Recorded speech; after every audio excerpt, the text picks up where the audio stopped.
They will in the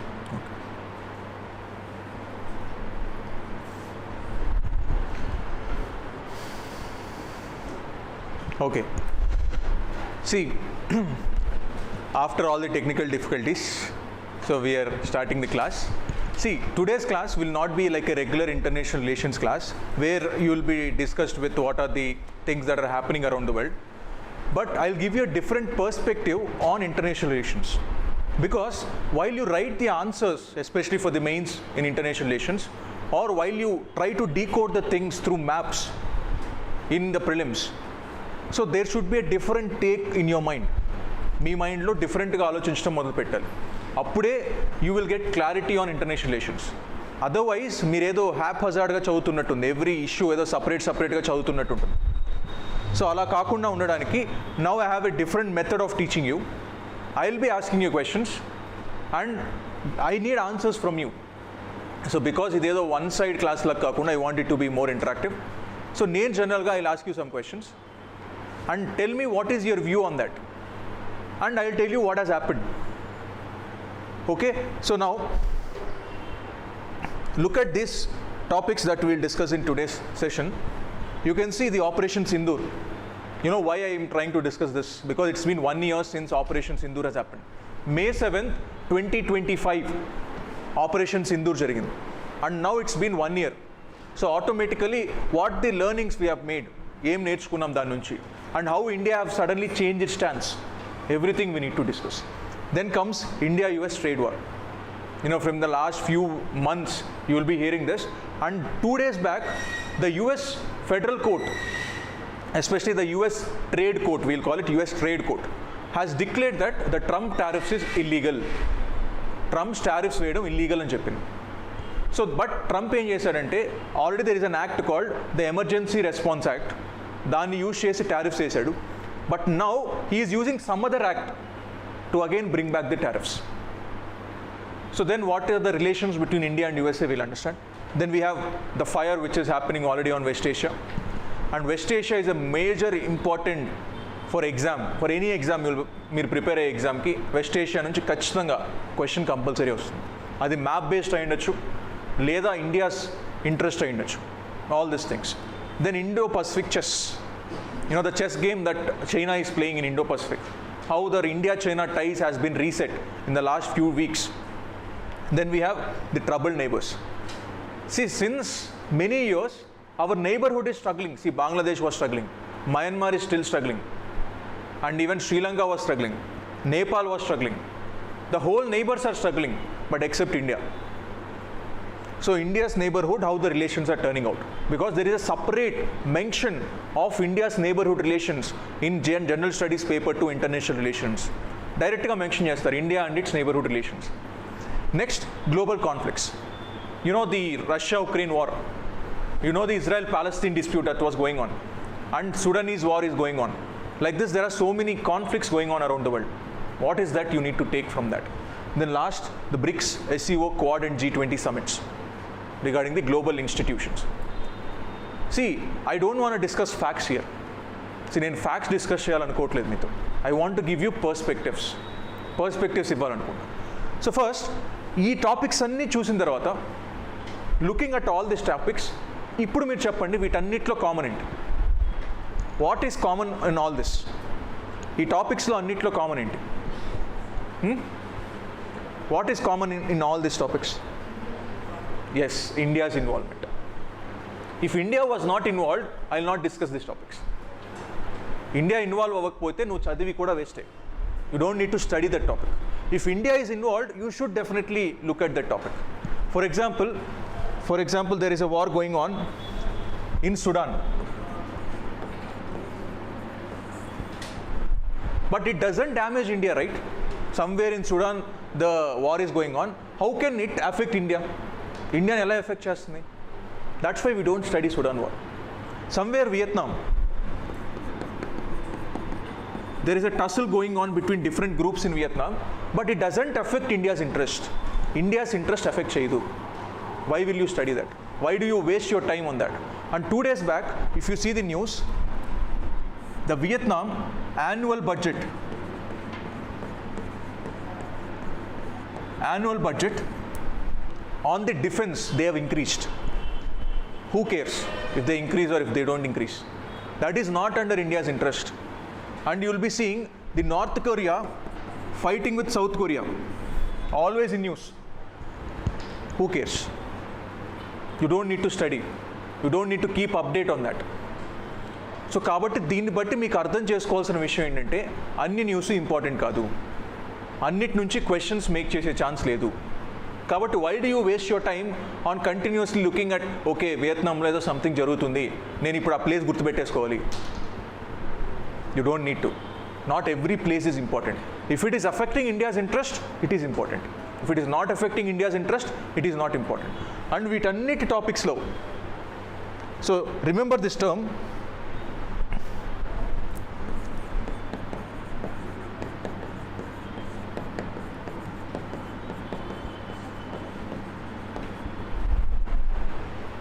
remember this term, strategic autonomy. And after understanding all these topics, you will know what is strategic autonomy and how is India cleverly playing its own chess game. You know, this is like a chess game. So India is playing its own chess game different with different people. ఇప్పుడు for example we two are the players. నేను నీతో chess game ఒకలాగా ఆడతాను, తనతో chess game ఒకలాగా ఆడతాను. So that means depending on the country I play the cards, I play the chess. అందరిని ఒకటేలాగా deal చేయండి. I don't deal every one same. Depends on the person strength, depends on the persons weakness నేను deal చేస్తాను. That's where India is playing its own chess game in the వరల్డ్లో India తన సొంత chess game play చేస్తుంది. So that's wear strategic autonomy as a term comes in. You will understand this after discussing all these topics. Okay, now so I have brought some MCQs also at the last. We'll solve the MCQs also. Look at the first topic, the Operation Sindoor. Operation Sindoor. You know, consider మీకు బాగా చాలామంది content, not only you people, జనరల్గా అందరికీ bucket లిస్ట్లో ఉండే travelling place ఏంటంటే Kashmir. Everyone wants to go to Kashmir. But consider you are the person who went to Kashmir. ఏదో ఇంట్లో గొడవ చేసో లేకపోతే ఏదో చేసో కాశ్మీర్కి వెళ్ళారు. You went to Pahalgam. So Pahalgamకి వెళ్ళారు. It was April 22nd. You went there and you are clicking beautiful pictures there. లేదా వ్లాగ్స్ తీస్తున్నారు. Nowadays vlogs are happening, right? నేను ఇప్పుడే కాశ్మీర్ వచ్చాను ఫ్రెండ్స్, ఇక్కడ ఇప్పుడే యాపిల్ తినడం జరిగింది, సో ఇప్పుడే మంచు కురుస్తుంది. So like this you will be hearing, right? So there you are looking at it and suddenly 3 terrorists from Lashkar-e-Toiba and Jaish-e-Mohammed both comes to you and shoots you. Not only you, 22 people ni shoot chesaru. 22 people have been died on this shooting. Then okay, generally ఇటువంటి జరిగినప్పుడు whenever these sort of things happen, India used to take a different stance previously. India ఏం చేసేదంటే ఇటువంటి జరిగేటప్పుడు యూఎన్కి complaint ఇచ్చేది. United nation దగ్గరికి వెళ్ళి United nations so Pakistan వచ్చి నన్ను ఇలా టెర్రరిస్ట్ యాక్టివిటీస్ చేసింది, నువ్వు యాక్షన్ తీసుకో. But UN was not taking action because UN is majorly, United Nations is a western dominated organisation where it is dominated by US majorly. And US will not talk something which is against Pakistan. So that's why no one takes the actions on the Pakistan. So that's why UN no complaint cheyalevu. Then second option, no vedana United Forums ki vellinappudu, it can be BRICS ki vellinappudu, Shanghai Cooperation Organization ki vellinappudu, G20 summit meetings ki vellinappudu Pakistan మీద evidences తీసుకెళ్ళి చూపిస్తాం. చూడండి world అంతా నేను మంచోడిని, పాకిస్తాన్ అంతా చేస్తుంది అని evidence చూపిస్తాం. But who will support you? No one will go against a different country. కాబట్టి నువ్వు యూఎన్కే వెళ్ళలేవు, ఇంటర్నేషనల్ సపోర్టు తెచ్చుకోలేవు. What is the option you have now? To retaliate చేయడం. అంటే నా పైన ఒక దెబ్బ పడితే 2 దెబ్బలు కొడతా నేను. ఇంతకుముందు గాంధీ తాతలాగా కాదు, ఒక చెంప చూపిస్తే ఇంకో చెంప మీద కొట్టించుకోవడం కాదు. ఒక చెంప మీద కొట్టేలోపే 2 చెంపలు పగలాలి. This is how India is going. Previously it was, India's stance was,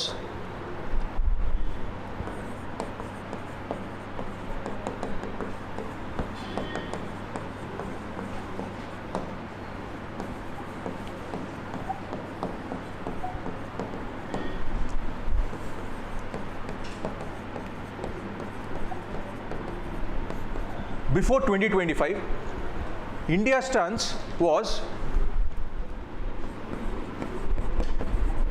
retaliatory,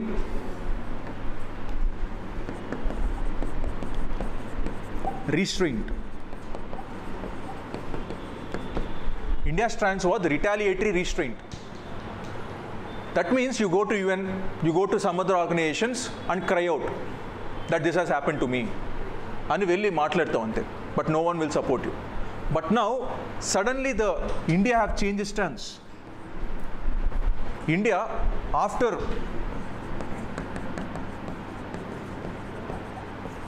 Pahalgam attack, it have suddenly changed its stance. See, 1971 లో కూడా ఇటువంటి స్టాన్స్ మనం తీసుకోలేదు. We never took it since 1971. This is the stance that we are taken after this Pahalgam attack. So that stance is the defense threshold doctrine. This is defense threshold doctrine, where you don't start a war. నువ్వు వార్ని start చేయవు. C ఒక threshold ఉంటుంది. This is a threshold. నువ్వు ఈ threshold దాటితే war start అవుతుంది. ఈ threshold దాటకుండా you will attack. You will attack only those positions that are occupied by terrorist. నువ్వు పాకిస్తాన్ సిటిజన్స్ పైన వార్ డిక్లేర్ చేయట్లేదు. You are declaring war on terrorism. That is a defence threshold. ఒక threshold పెట్టుకుంటాం. ఆ threshold వరకే attack చేస్తాం. ఆ threshold దాటి అటాక్ చేస్తే వార్ వస్తుంది. ఆ థ్రెషోల్డ్ దాటి అటాక్ చేయండి. That means you are retaliating, but in your limits. Only you are attacking the terrorist outputs. అవి మాత్రమే అటాక్ చేస్తాం. That's where we have change from retaliatory restrains to defence threshold doctrines. So this is where India is thinking on its own. That is called strategic autonomy. అంటే నా ఇండియాకి ఏది work out అవుతుందో అదే చేస్తాను. యుఎస్ చెప్పిందనో, రష్యా చెప్పిందనో, ఎవరో చెప్పారని వాళ్ళు చెప్పింది నేను చేయను. I have my own autonomy. నాకు ఒక బ్రెయిన్ ఉంది. నా బ్రెయిన్ ఆలోచిస్తుంది, నేను పనిచేస్తాను. I don't listen to someone else. వాళ్ళు ఏదో అడ్వైజ్ ఇచ్చారని నేను చేయను. That's called strategic autonomy. Based on your strategy, based on what workouts to India, you will go for the measures. Okay, that's how there was a change of stance for India. So this is what generally you will need for mains, because direct ga they'll ask you the question, especially on internal security. How was Operation Sindoor was a game changer in changing the doctrine, the security doctrine of India. How it was a game-changing movement in the new doctrine of security doctrine of India. Like this, direct questions adugutaru. Meeku kaani idi teliyakapothe, how can you write answer for that? Meeku kaani previous stance India em teeskundo teliyakapothe, how can you write answer for the question? These sort of questions UPSC is now asking. Ante gaani ippudu India Pakistan relations, ఇప్పుడు మనం ఏం చేస్తాం తెలుసా? India Pakistan మీద attack చేసిందంటే ఇంటికి వెళ్ళి India Pakistan relations okay, history ఏంటి, ఏమేం జరిగాయి, ఇవన్నీ చదువుకుంటూ వస్తాం. But what is UPSC asking? India is not asking what is India Africa relation, what is India US relation. They are not asking that. Specific issues అడుగుతున్నారు, స్పెసిఫిక్ థింగ్స్ మీద focus చేస్తున్నారు. These sort of terminologies రాయాలి. Terminologies రాస్తేనే marks వస్తాయి. Now when you go to prelims, it can be group 1 or group 2 or group 3, any prelims ko vachesariki we need to focus on some of the places. What are the places that has been attacked by India, attack chesinది India? You can see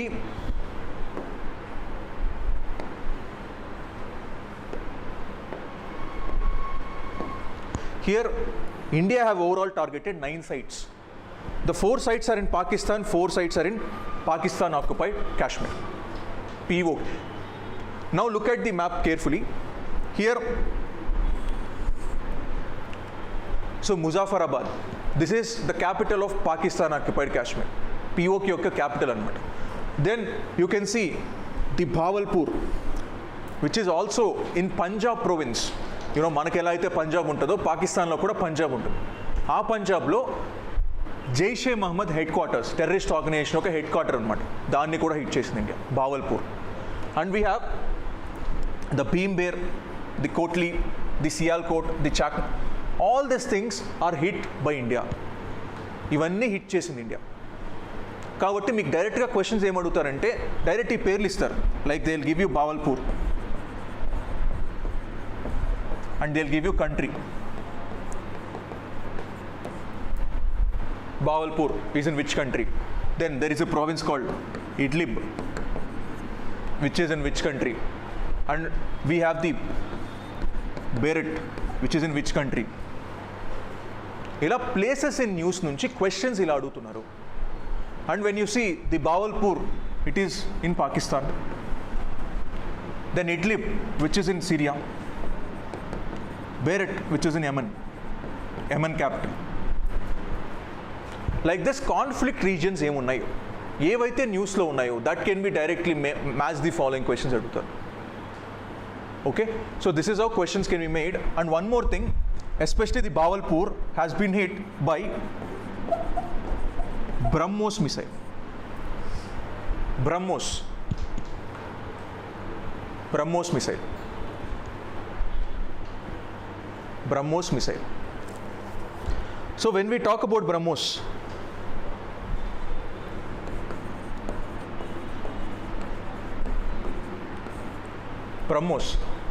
this is a joint venture between India and Russia.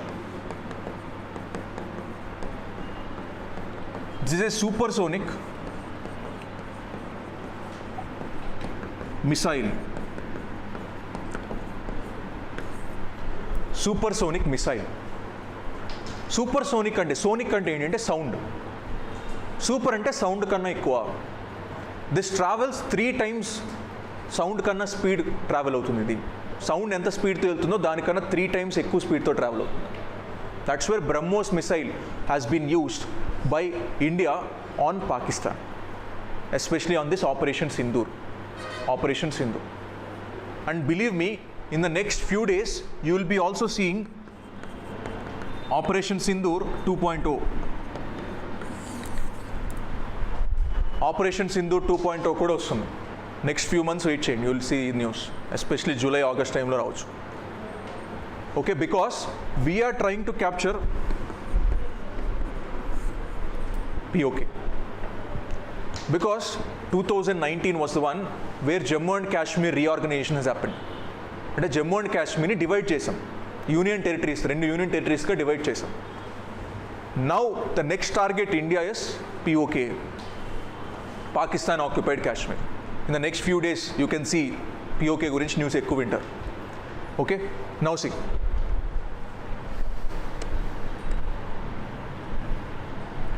Now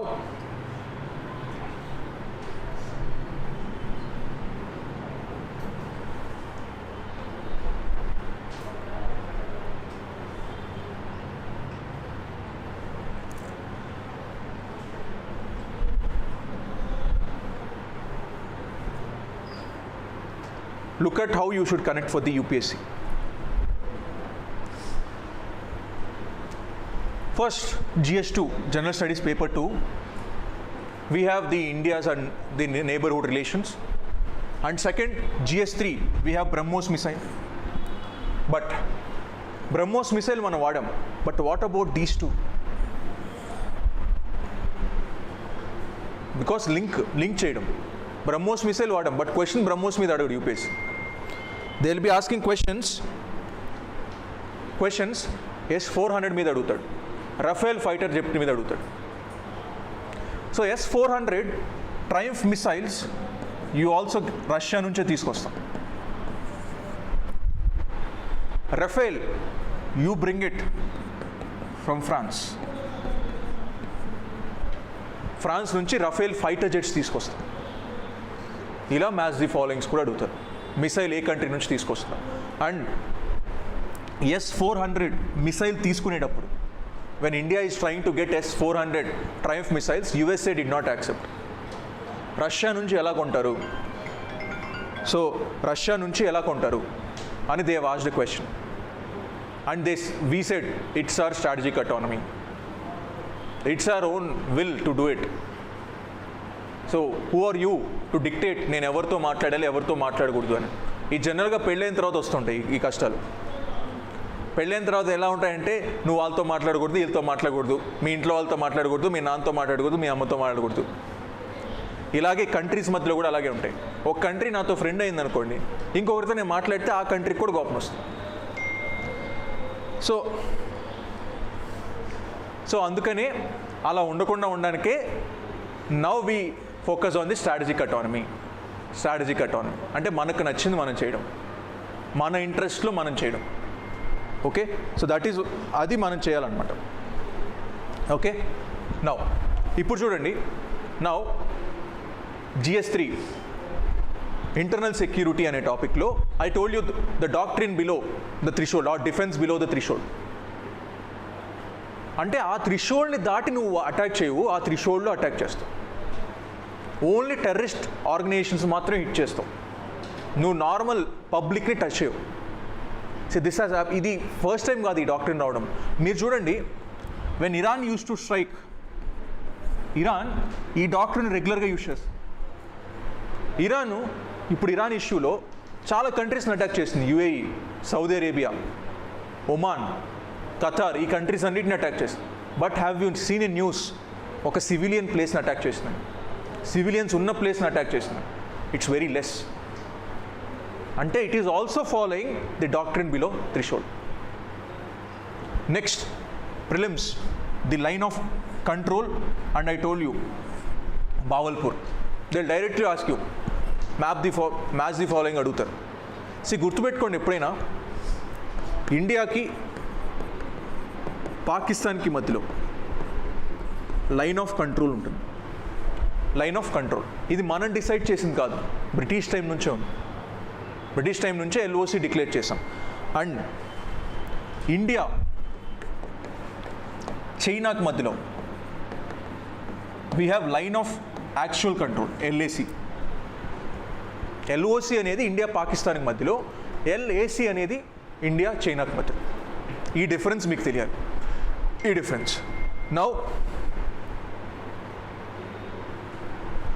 next,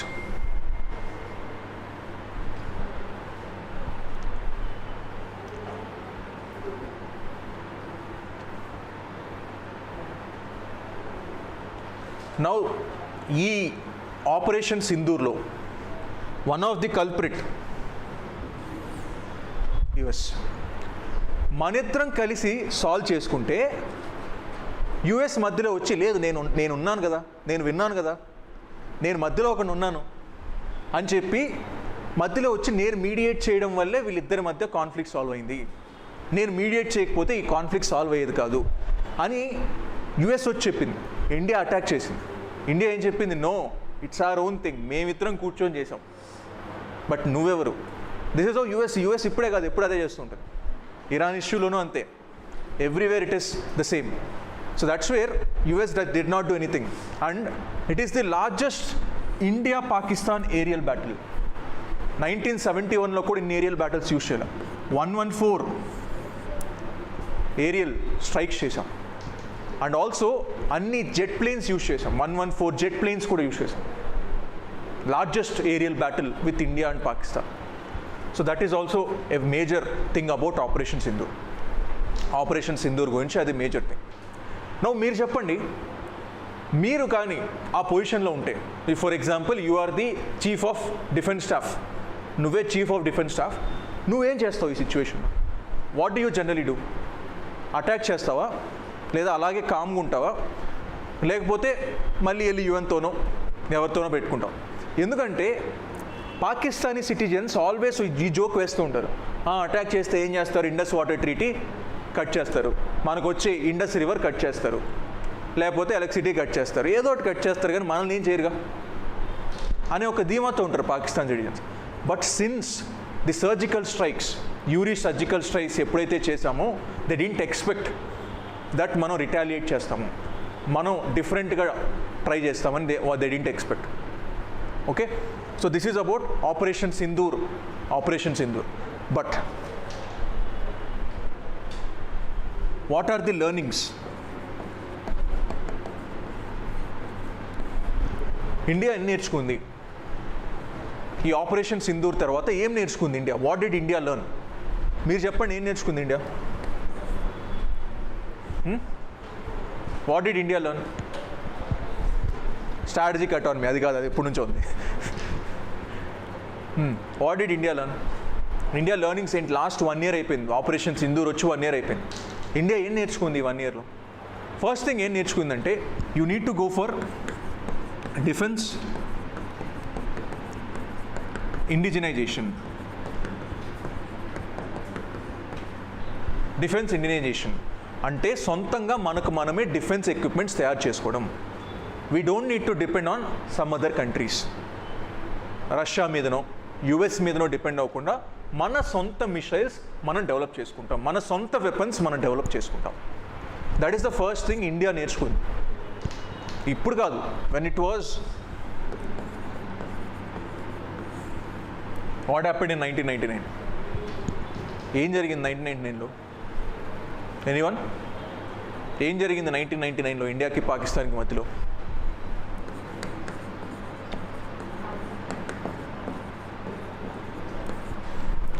Kargil war టైంలో, when Kargil war was happening, we asked for US support. మేము terrorist యాక్టివిటీస్ని తగ్గించడానికి జీపీఎస్ని మాకు హెల్ప్గా ఇవ్వండి. ఎవరు వస్తున్నారు, ఎవరు వెళ్తున్నారు, ఎవరు ఇన్ఫిల్ట్రేట్ చేస్తున్నారు కనుక్కోవడానికి జీపీఎస్ని యూజ్ చేసుకుంటాము, మాకు శాటిలైట్ హెల్ప్ ఇవ్వండి అంటే యుఎస్ఏ ఇవ్వాల. USA did not give the satellite help. Then మనకు కూడా కాలి మనం సొంతంగా తయారు చేసుకున్నాం. We have brought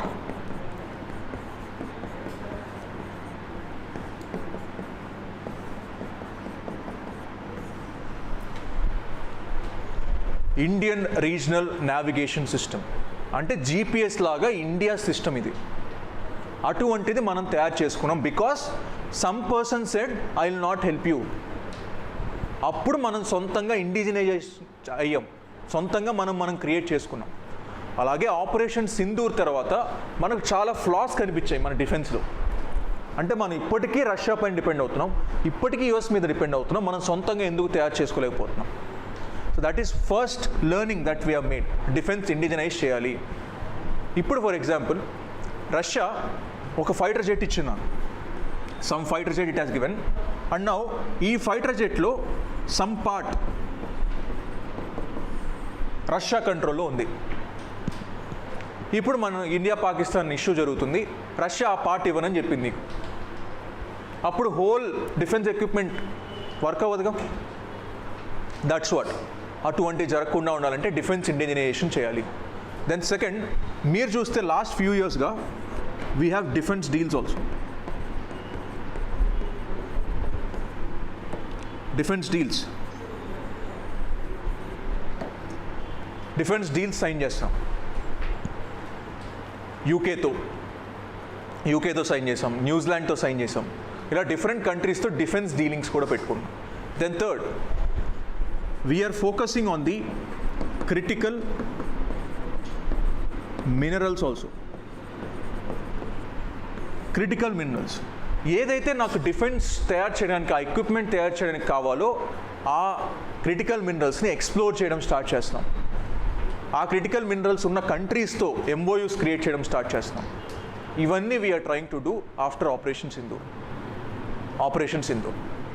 so this is the learnings from the operation Sindoor. Operation Sindoor నుంచి ఈ లెర్నింగ్స్ వచ్చాయి. So this is the whole point of view of operation Sindoor. ఇది point of view of operation Sindoor. So after identifying this, now we'll go to the next topic.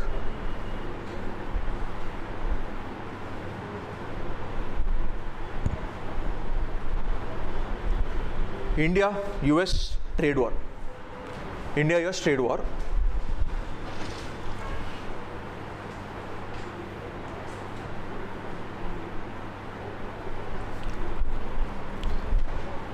See, I don't know how many of you have studied the US related things. చాలా సంవత్సరాల నుంచి US related things మీరు study చేస్తే reality అర్థమవుతుంది యుఎస్కి సంబంధించి. See, US after Trump came into power have given the slogan MAGA, అంటే make America great again. Make America great again అంటే మళ్ళీ అమెరికా గ్రేట్ అవ్వాలి, మళ్ళీ పూర్వ వైభవం రావాలి అమెరికాకి. ఎప్పటి పూర్వ వైభవం? సో వెన్ 1991 సోవియట్ యూనియన్ అంటే రష్యా ఈ ఆర్గనైజేషన్లోనే పార్ట్ అనమాట. Russia was part of the Soviet Union. Eastern European countries అన్ని దీంట్లో పార్ట్ అయ్యేటివి. Then they have declared their own independence. Soviet Union break down అయిపోయింది. సో అప్పటి నుంచి only single power was dominant around the world, USA మాత్రమే. అంతకు ముందు వరకు there were two powers, one is Russia, one is the USA. After 1991 only single power was dominant, that is the USA. 1991 తర్వాత USA they want to bring it back. They want to make America great again. In what terms? దేంట్లో great అవ్వాలనుకుంటున్నారు? They want to become great in the international politics. International పాలిటిక్స్లో great అవ్వాలనుకుంటున్నారు, military మైట్లో great అవ్వాలనుకుంటున్నారు, ఎకానమీలో great అవ్వాలనుకుంటున్నారు. They want to become good in international relations. అంటే ఎక్కడ ఏ కాన్ఫ్లిక్ట్ జరిగినా ఫస్ట్ పేరు యుఎస్ఏనే గుర్తు రావాలి. ఓ మా యుఎస్ఏ ఉన్నాడు, పెద్దన్న ఉన్నాడు, పెద్దన్న వచ్చి సాల్వ్ చేస్తాడు అని వాళ్ళ పేరే గుర్తు రావాలి. Then second, military. ఎవరైనా మిలిటరీ ఎక్విప్మెంట్ కొనాలంటే యుఎస్ నుంచే కొనాలి. అంత టాప్ మోస్ట్ మిలిటరీ ఎక్విప్మెంట్ నేను తయారు చేస్తాను. Third, economy. అంటే ఎకానమీ వైజ్ కూడా now China is the largest economy in the world, but USA దాన్ని డామినేట్ చేయాలి. This is the three things that America want to make great again. So now ఈ three things చేయడానికి now the Trump came in to power. Now he is doing this for the economy. To save the US economy, he is doing this. Because if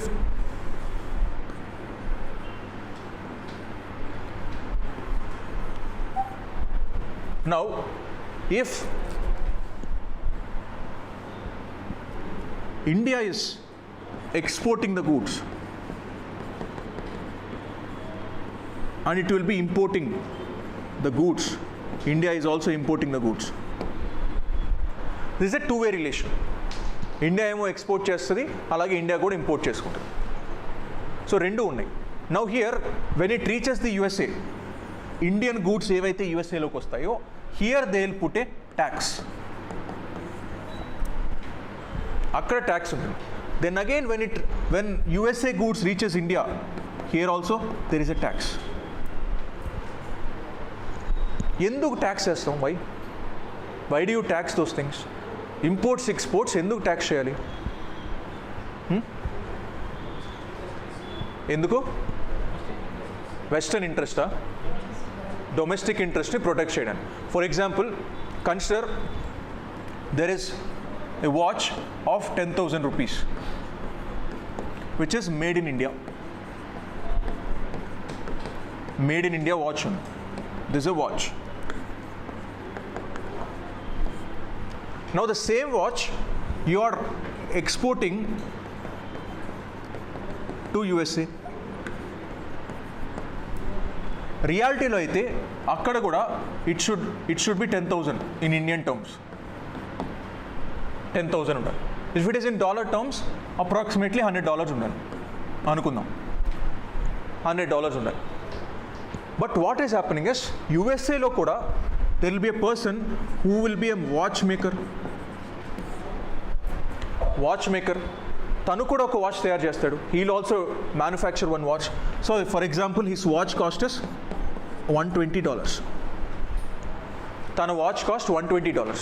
నువ్వు ఏ watch కొంటావు? నువ్వు USA citizen, నీకు made in India watch ఒకటి వచ్చింది $100, made in USA watch ఒకటి వచ్చింది $120. ఈ రెండిట్లో నువ్వు ఏది కొంటావు? రెండిట్లో సేమ్ ఫీచర్స్ ఉన్నాయి, రెండిట్లో సేమ్ అన్నీ అవే వాడారు. ఆబ్వియస్లీ మనం కాస్ట్ ఎఫెక్టివ్గానే వెళ్తాం కాబట్టి $100కి వెళ్తాం. మరి యుఎస్ఏ వాచ్ మేకర్ ఇంకా వాచ్లు ఆపేస్తాడుగా తయారు చేయడం. సో అందుకనే మనం ఏం చేస్తామంటే when it is exporting here there will B additional $20 duty R tax. This will also become $120 effectively. అప్పుడు ఇద్దరు ఈక్వల్ ఫూటింగ్లో ఉంటారు, కన్జ్యూమర్ చాయిస్ తీసుకోవచ్చు. కానీ ట్రంప్ ఏం చేశారంటే rather than putting $20 he is saying that you need to pay $25. ఇప్పుడేంటి USA సిటిజన్సే కొంటాడు, వాళ్ళ మ్యానుఫ్యాక్చరింగ్ కెపాసిటీ పెరుగుతుంది, వాళ్ళ దగ్గర ఎంప్లాయ్మెంటే పెరుగుతుంది. What about Indians who are exporting things to USA? There the exports will not happen, exports will not become competitive అవ్వవి. That's what Trump is trying to do. ఒకవేళ if I go for free trade agreement, అంటే free trade, no duties here, and when it comes to India, any good coming to India, here also there is no tax. That is called free trade. ఫ్రీగా trade చేస్తున్నావు, import export duties కట్టించుకోవట్లేదు. That's where now India after 2023 has signed more than 20 free trade agreements, 20 free trade agreements with different countries. Because we want to open trade చేయాలి, world trade should be open అనే థీమ్తో we are trying to work. But Trump is going on reverse direction. Okay, now see this. So I don't know how Trump chooses the days. There is a day called liberation day. April 2025లో April 17th was the liberation day of US. ఆ liberation day రోజే he directly announce that I will bring liberation from India. India నుంచి liberation తీసుకొస్తాను US సిటిజన్స్కి by announcing the tariffs of 25%. So మళ్ళీ liberation వచ్చిందో లేదో తెలియదు, కానీ 2-3 months తర్వాత మళ్ళీ లిబరేషన్ తీసుకొస్తానని 50%. Then again February 2026 we have signed a deal.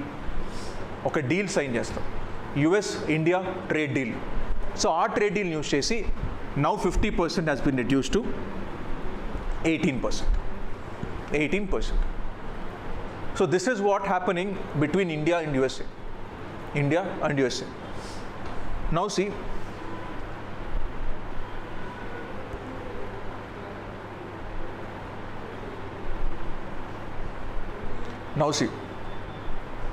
the major countries with whom we have signed the free trade agreements. You can see the country like UAE 2022, we have Mauritius, New Zealand. See, if you have seen few days back India New Zealand free trade agreement finalized ayindi. And then we have Oman, UK, then we have the EFTAs, the European Free Trade Agreement, then Australian, and also India European Union Free Trade Agreement. ఇలా free trade agreement sign చేస్తాం చాలా కంట్రీస్తో. But question ఎలా అడుగుతుందంటే UPSC సింపుల్గా there is the ballooning of free trade agreements comment. There is ballooning free trade agreements comment. అంటే the free trade agreements పెరిగిపోతూనే ఉన్నాయి ఒక బెలూన్ లాగా, కమెంట్ చేయండి అని డైరెక్ట్గా క్వశ్చన్ అడుగుతుంది. Then you need to know the context that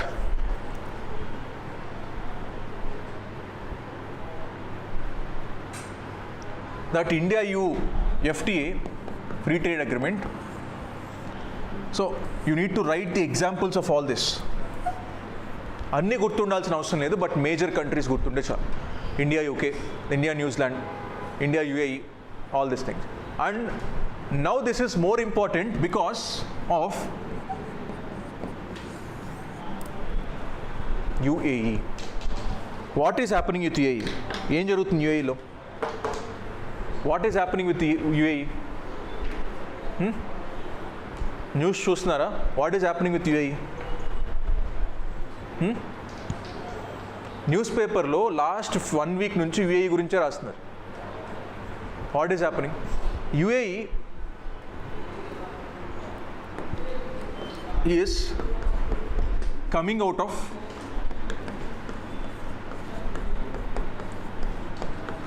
OPEC. OPEC. OPEC is nothing but Organization of Petroleum Exporting Countries. Organization of Petroleum Exporting Countries. See, పేర్లోనే ఉంది. It is an organization. ఎవరైతే petrol export చేస్తున్నారో అందరూ కలిసి ఒక organization create చేసుకున్నారు. So who are petroleum exporting countries? Especially the west Asian countries. Saudi Arabia, UAE, Oman, Kuwait, Qatar. Like this, there are so many countries in petroleum exporting countries. More than 21 countries unnadu. Now, last year, Qatar came out. This year, UAE is coming out. What is happening is, petroleum exporting countries anni kalisi em chestayante ee year only 100 barrels produce చేయాలి నువ్వు అని targets పెట్టుకుంటాయి. UAE నువ్వు $100. మీకు గుర్తుందా? I don't no.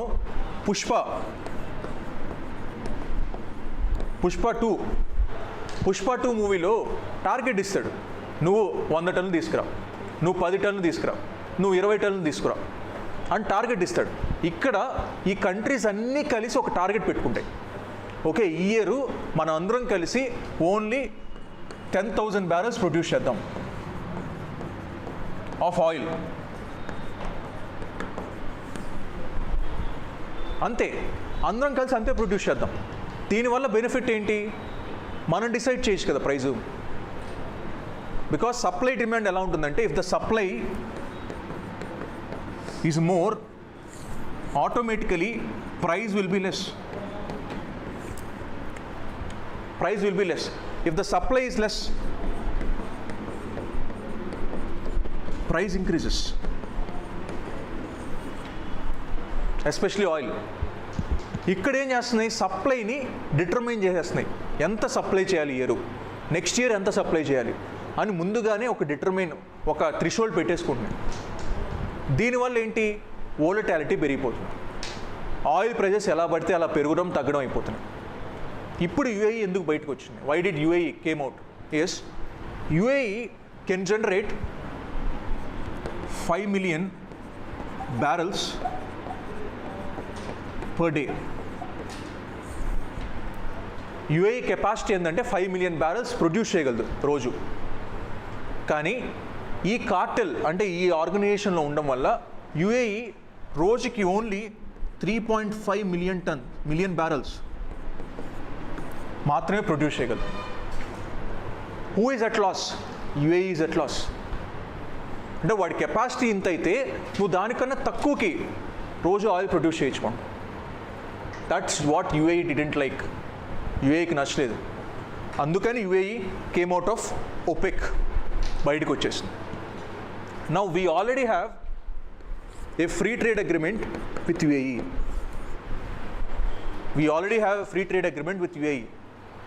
In this free trade agreement, the major focus is on the people to people contact. Because కేరళలో సగం మంది, ఆంధ్ర తెలంగాణలో సగం మంది అక్కడే ఉంటారు, సౌదీలో ఉంటారు, సౌదీలో ఉంటారు. ఎస్పెషలీ దిస్ యుఏఈలోనే చాలామంది ఉంటారు. ఎస్పెషలీ దుబాయ్లో వర్క్ చేస్తుంటారు చాలామంది, యుఏఈలో ఉంటారు. సో ఆటోమేటికలీ వాళ్ళ ఇంట్రెస్ట్ ప్రొటెక్ట్ చేయాలి మనం. వాళ్ళందరినీ బ్లూ కాలర్డ్ వర్కర్స్ అంటారు. వైట్ కాలర్డ్ వర్కర్స్ అంటే ఎవరు? ఒక స్పెసిఫిక్ పొజిషన్, డాక్టర్స్, ఇంజనీర్స్, వీళ్ళని వైట్ కాలర్ వర్కర్స్ అంటారు. బ్లూ కాలర్డ్ వర్కర్స్ అంటే ఎవరంటే ఇప్పుడు నట్లు బిగించేవాళ్ళు, పైపులు బిగించేవాళ్ళు, అంటే ఒక మిడిల్ లెవెల్ వర్క్స్ చేస్తూ ఉంటారు అనమాట. వాళ్ళని బ్లూ కాలర్డ్ వర్కర్స్ అంటారు. పింక్ కాలర్డ్ వర్కర్స్ అంటారు. పింక్ కాలర్డ్ వర్కర్స్ అంటే నర్సెస్, రిసెప్షనిస్టులు, వీళ్ళందరినీ పింక్ కాలర్డ్ వర్కర్స్ అంటారు.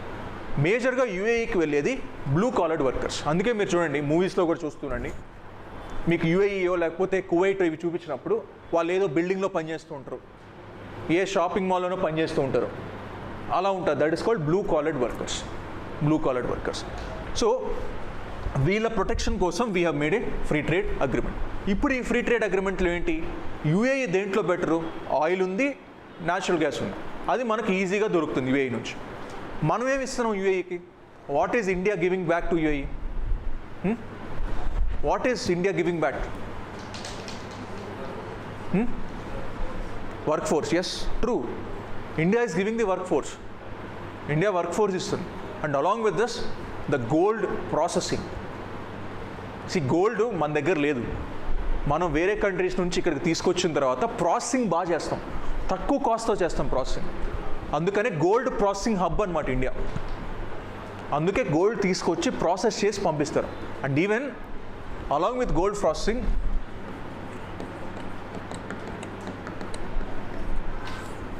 Oil refining.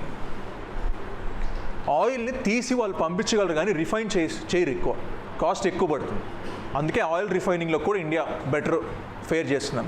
ఇవన్నీ యూఏఈకి మనం బ్యాక్ ఇస్తాం, వర్క్ ఫోర్స్ ఇస్తాం, గోల్డ్ ప్రాసెసింగ్ చేస్తాం, అలాగే రిఫైనింగ్ కెపాసిటీ ఇస్తాం. ఇవన్నీ యూఏఈకి బెనిఫిట్ అన్నమాట. Okay, so this is what the free trade agreements. Now we'll go through the free trade agreements. This is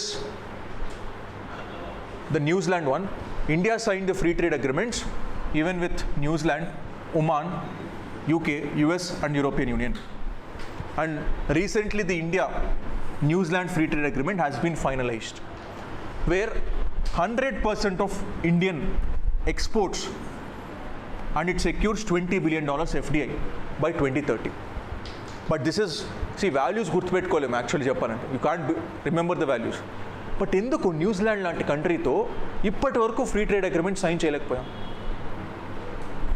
why did you are not able to sign free trade? ఇప్పుడు free trade అంటే అన్ని countries okay అంటాయి కదా, నీ నుంచి goods వస్తాయి, నా నుంచి goods వస్తాయి, నువ్వు దేంట్లో బెనిఫిషియల్గా ఉన్నావు నువ్వు ఇస్తావు, నేను దేంట్లో బెనిఫిషియల్గా ఉన్నావు నేను ఇస్తాను. బట్ ఎందుకు చాలా కంట్రీస్ సైన్ చేయట్లేదు FTAs? Why? Especially India was hesitant. Last 4 years back India చాలా హెసిటెంట్గా ఉండే, ఫ్రీ ట్రేడ్ అగ్రిమెంట్ సైన్ చేసేది కాదు. But now India is focusing on free trade agreements. What has suddenly changed? Why India is signing more free trade agreements?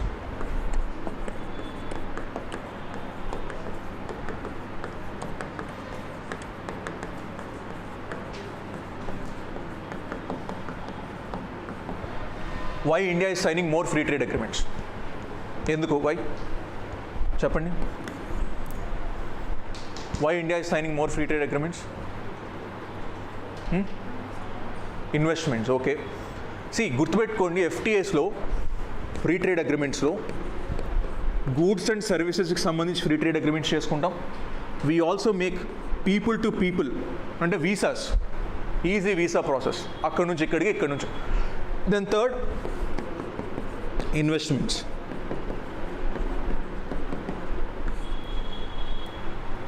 Now what is India is doing is, especially the goods that are export oriented, like it can be textiles, it can be apparels, goods that are export oriented will be given a push through free trade agreements.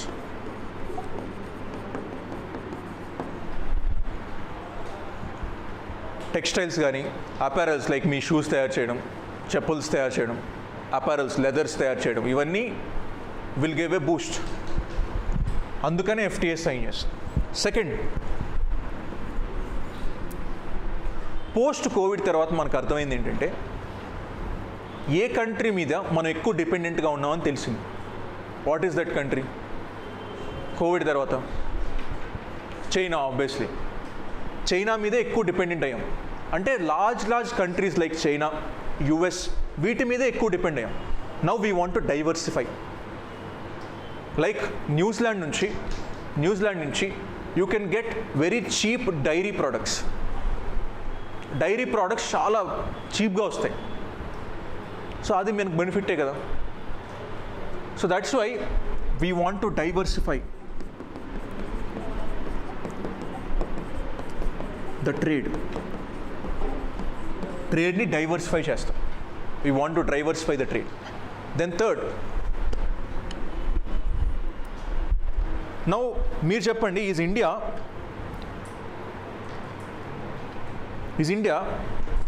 Export dependent country or import dependent country? On what imports? ఏ imports మనం ఎక్కువ depend అవుతాం? రా materials, especially రా materials. మన దగ్గర critical minerals లేవు, రా మెటీరియల్స్ లేవు. సింపుల్గా చెప్పాలంటే India is called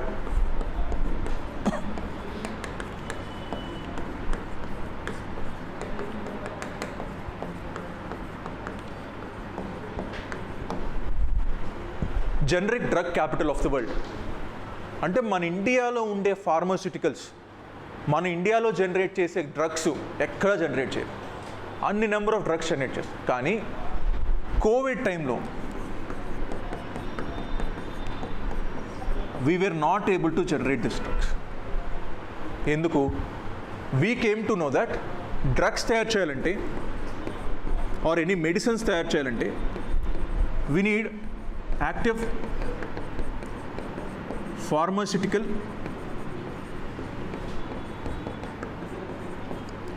ingredient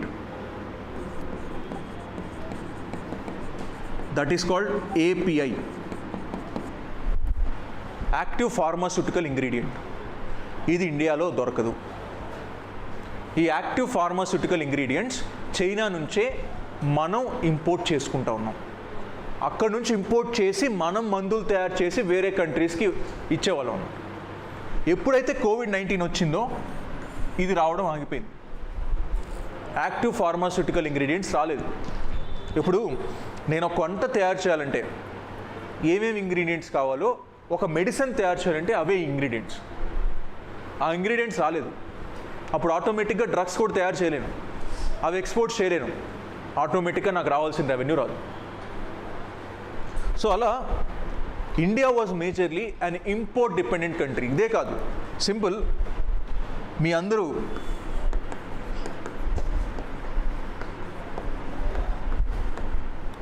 Apple phone వాడే ఉంటారు. అందరూ ఎక్కడో చూసే ఉంటారు, లేకపోతే పక్కన మీ ఫ్రెండ్ దగ్గర ఎవరి దగ్గర చూసే ఉంటారు. యాపిల్ ఫోన్ ఇండియాలో for example previously made in India Apple phones వచ్చేటివి. మేడ్ ఇన్ ఇండియా అంటే ఇక్కడే తయారు చేసేవాళ్ళు. కానీ ప్రాబ్లం ఏంటంటే ఒక దగ్గర నుంచి కెమెరా వస్తుంది, ఒక దగ్గర నుంచి మదర్ బోర్డ్ వస్తుంది, ఒక దగ్గర నుంచి డిస్ప్లే వస్తుంది. ఇవన్నీ కలిపి నువ్వు ఇక్కడ అసెంబుల్ చేస్తావు. ఇవన్నీ కలిపి నువ్వు అసెంబుల్ చేస్తావు. ఇండియా అసెంబుల్ చేస్తుందంటే India will not manufacture, India will assemble. That's why before make in India 2014లో తీసుకొచ్చాం. దానికన్నా ముందు India was called assemble in India. చాలా చోట్ల అసెంబుల్ ఇన్ ఇండియా అనేవాళ్ళు, మేక్ ఇన్ ఇండియా అనేవాళ్ళు కాదు. Now assemble in India has become make in India.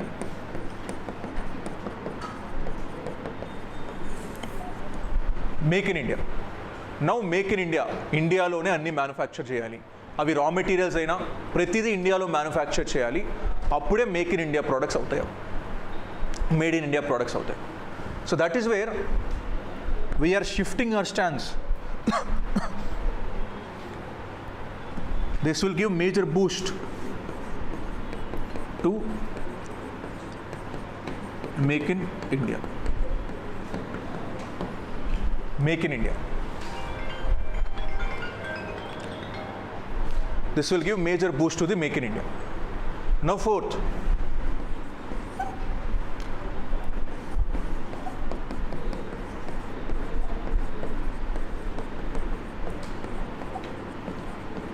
soft power diplomacy. See, hard power and soft power and రెండు powers ఉంటాయి. Hard power ఏంటంటే నువ్వు జనరల్గా మిలిటరీ ఎక్విప్మెంట్స్ ఇవ్వడము, వాళ్ళని మిలిటరీ ట్రైన్ చేయడము హార్డ్ పవర్ అన్నమాట. సాఫ్ట్ పవర్ అలా కాదు. ఇప్పుడు ఇండియా చైనాకి ఒక సాఫ్ట్ పవర్ ఉంది, బుద్ధిజం. ఇండియా జపాన్కి బుద్ధిజం అంటే ఒక కల్చరల్ టైజ్ ఉన్నాయి. లేదా ఇండియా యుఏఈకి ఒక సాఫ్ట్ పవర్ ఉంది, మన జనాలు అక్కడ వర్క్ చేస్తున్నారు, that is our soft power. India యుఎస్కి కూడా ఒక సాఫ్ట్ పవర్ ఉంది. ఇంతకుముందు మీకు తెలిస్తే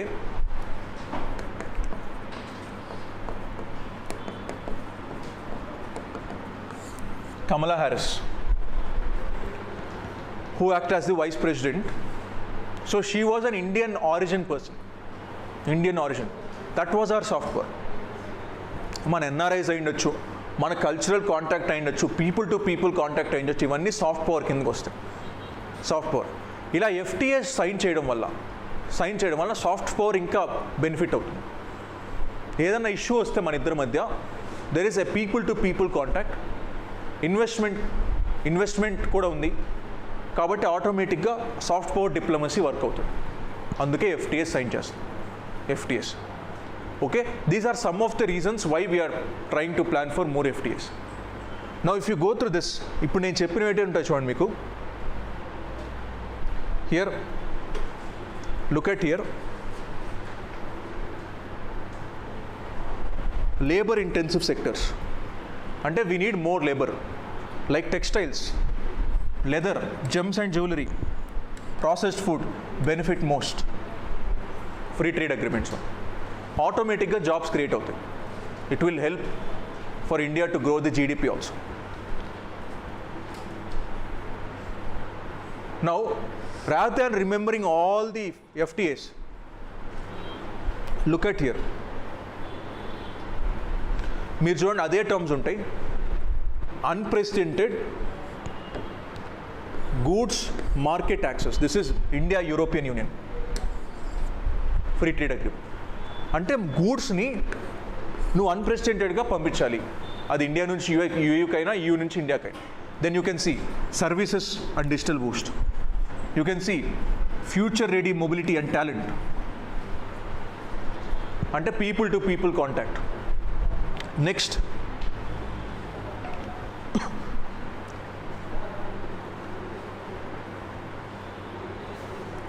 look at US. I told you it has been reduced to 18%. 18% కి tariffs reduce చేశారు. Okay.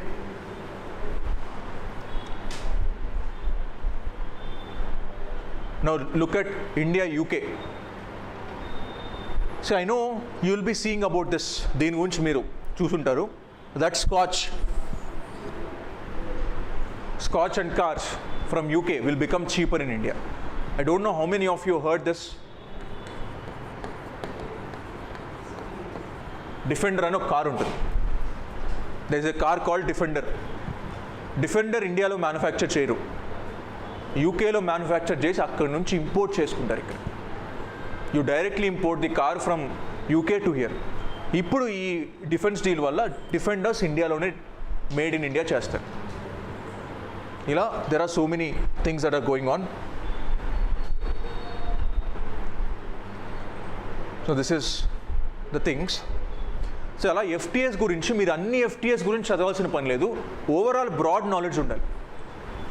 Like what is helping in FTAs, all these things. Okay, now the West Asia on fire. Yes, so there is a West Asia which is on fire. Because West Asia is most important, we look at different maps of West Asia, different countries and their places. Okay,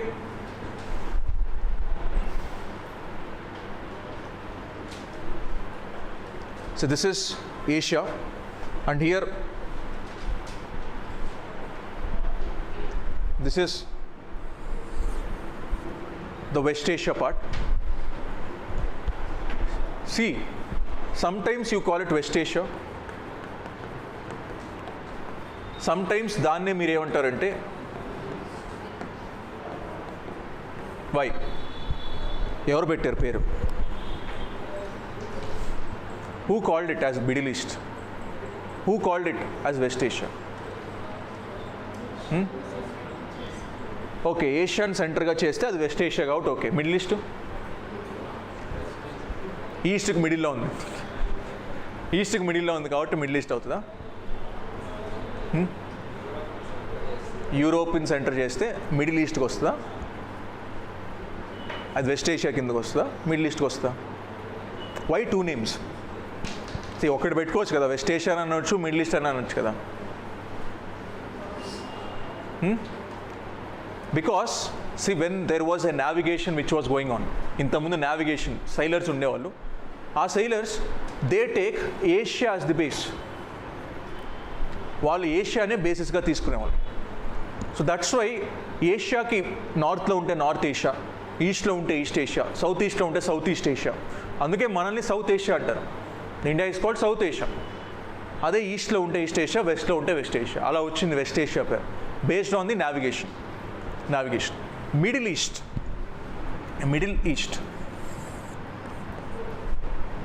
there is a famous traveler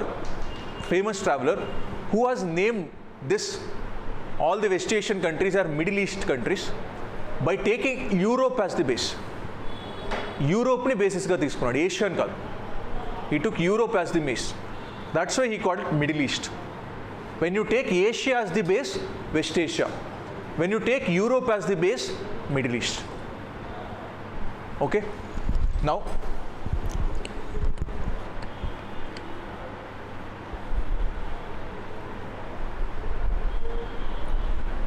in this, we have an important peninsula called Arabian Peninsula. What is the meaning of peninsula? ఏంటి peninsula అంటే ఏంటి? Okay, 3 sides water, 1 side land. Yes. So peninsula means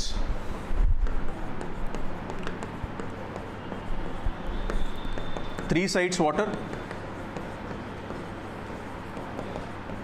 connected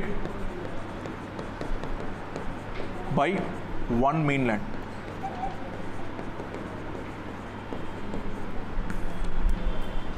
Three sides water connected by one mainland. That is called peninsula.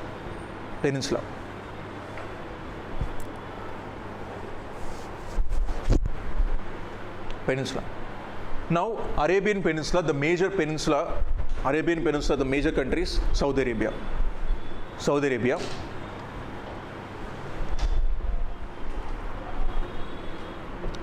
Then, after understanding what is peninsula, what is a strait?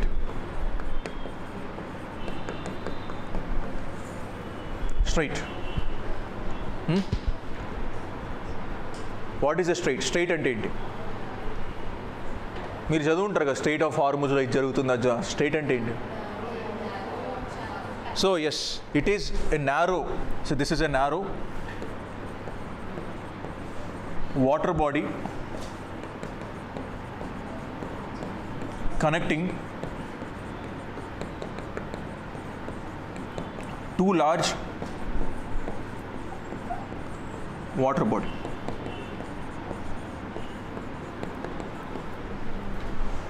Narrow water body connecting two large water bodies, that is nothing but strait. If for example, ikkada chudandi, look at here, it's a very small opening, right, connecting a large water body called Persian Gulf, and this is Arabian Sea. So here there is a strait called Strait of Hormuz. We'll talk about Strait of Hormuz. Then here also you can see, here also there is a small opening that is connecting Red Sea and also to the Arabian Sea. So here that strait is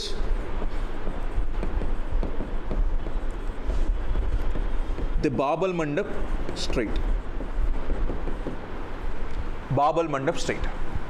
These two straits are more important in the Arabian Peninsula. Arabian Peninsula. Bab al Mandab Strait and Strait of Hormuz. And if you look it very properly, look at this shape.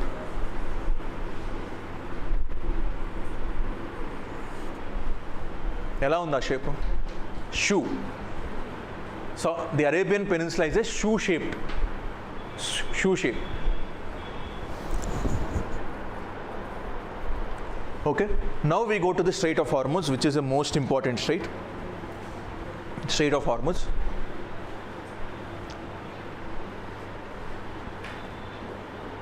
Now see this difference. The difference between different terms. You know, a lake where it is surrounded by a land. You have an island which is surrounded by the ocean or the sea. You can see a gulf. Gulf ki peninsula ki unna difference chudandi.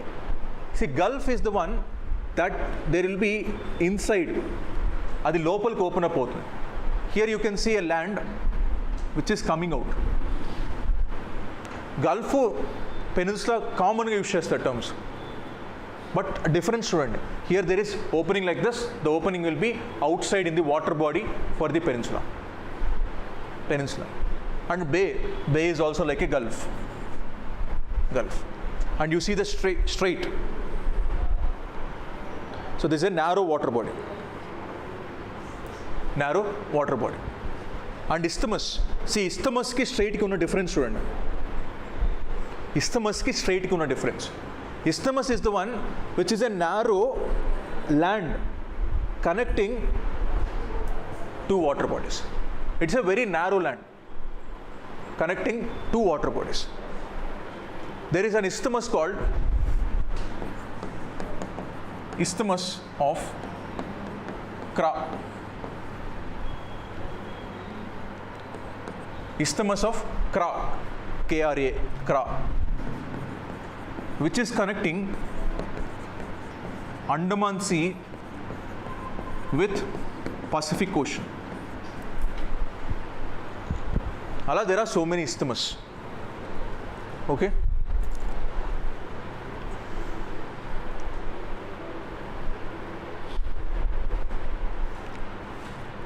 Now see.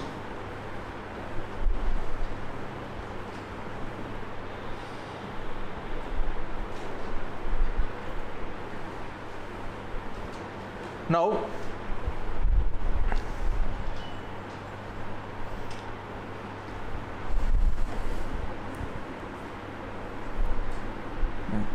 yes, this is a Red Sea. Red Sea has a peninsula called Sinai Peninsula. This Sinai Peninsula belongs to Egypt. And you can see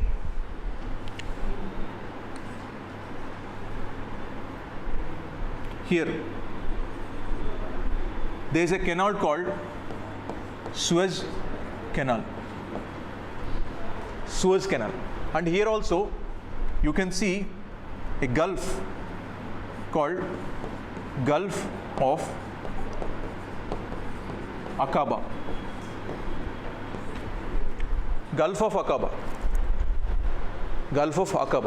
Suez Canal and Gulf of Aqaba. They too will come and merge with the Red Sea. Because Gulf of Aqaba enduku important ani cheptunnanante because of Israel. See, Israelis, they need to do trade cheyalante ee route nunche raవాలి. But అందరికీ ఉండే misconception ఏంటంటే Aqaba is a city in Israel అనుకుంటారు అందరూ. But Aqaba is a city in Jordan. Aqaba is a city in Jordan. It does not belong to Israel. So Aqaba is a city in Jordan. Aqaba is a city in Jordan.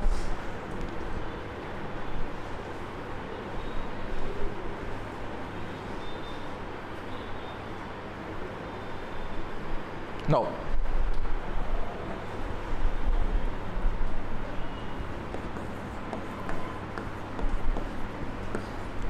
Red Sea. See how to remember the bordering countries of Red Sea. How to remember the bordering countries of Red Sea.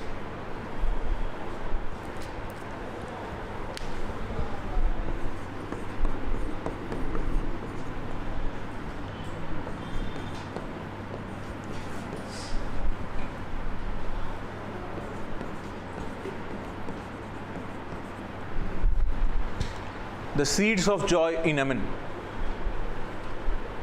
The seeds of joy in Yemen.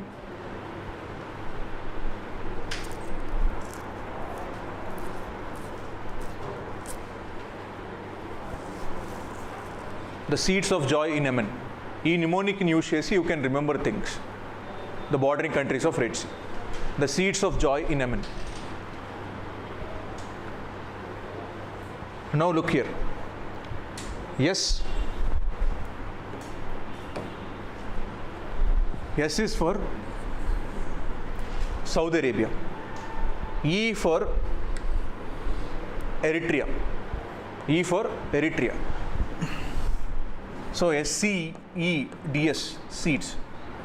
S for Saudi Arabia. E for Eritrea. E for Egypt, D for Djibouti, D for Djibouti.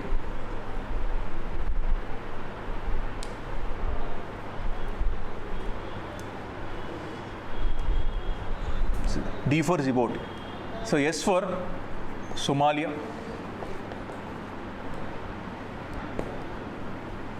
and then seeds of joy in Yemen. The Y for Yemen. The Y for Yemen, and J for Jordan, and I for Israel. I for Israel.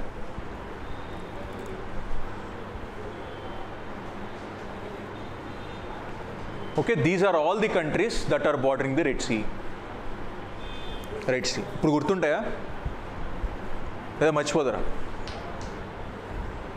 There are seeds of joy in Yemen because consider civil war end అయిపోయింది, everyone are good, enjoy చేస్తుంది. Okay, there are seeds of joy in Yemen.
Okay,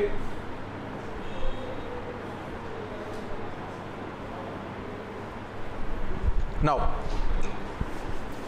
so after understanding this, now we go to the next part.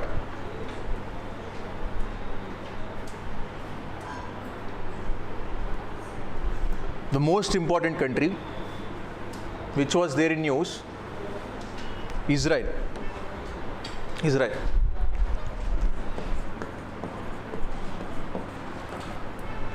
Israel, because of Israel-Palestine dispute. See, meeku oka brief ఇవ్వాలంటే regarding the Israel-Palestine dispute, I'll tell you a few brief, oka 2 minutes oka brief istanu. See, initially there was a country called Palestine. Initially there was a country called Palestine, where majority are Muslims. వాళ్ళంతా ముస్లిమ్సే అన్నమాట, majority are Muslims. And there were people called Jews. ఈ Jews వాళ్ళకు ఒక సొంత country ఉండేది కాదు, అంటే they don't have a separate country. ఇప్పుడు హిందూస్కి సపరేట్ కంట్రీ ఏంటి? ఒక సపరేట్ కంట్రీ లేదు. లైక్ ముస్లిమ్స్కి ఒక సపరేట్ కంట్రీస్ ఉంటాయి, లైక్ పాకిస్తాన్లో there is a major Muslim dominant, Iran, Iraq, Saudi Arabia, ఇవన్నీ Muslim dominant countries. Here Jews are not having a separate country, అంటే వాళ్ళు ఎక్కువ మంది ఉండే కంట్రీ ఏది లేదు. అలా స్కాటర్డ్ అయినారు. యుఎస్లో కొంతమంది, బ్రిటన్లో కొంతమంది, ఇలా స్కాటర్ అయినారు. ఇప్పుడు వాళ్ళు అనుకున్నారు, ఓకే మన యాన్సెస్టర్ ఎక్కడో ఒక చోట పుట్టే ఉంటాడు కదా, మన యాన్సెస్టర్ ఎక్కడో ఒక చోట ఫస్ట్ పర్సన్ పుట్టుంటాడు కదా, that is our first country కదా అని they thought. They started search చేయడం స్టార్ట్ చేశారు. And they find the Palestine. ఓ ప్యాలెస్తీన్లో there is a thing called Jerusalem.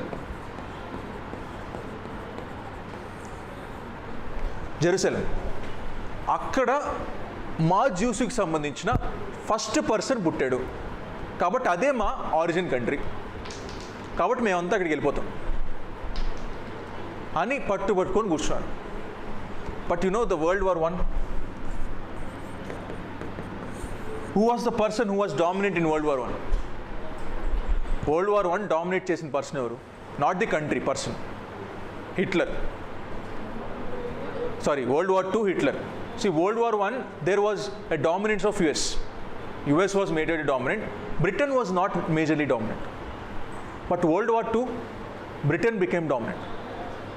Jews కానీ మాకు సపోర్ట్ చేస్తే మేము మీకు ప్యాలెస్తీన్ ఇస్తాం, వీల్ గివ్ యూ ప్యాలెస్తీన్ అని దే మేడ్ ఏ బెల్ఫోర్ట్ declaration. They is a declaration called బెల్ఫోర్ట్ డిక్లరేషన్.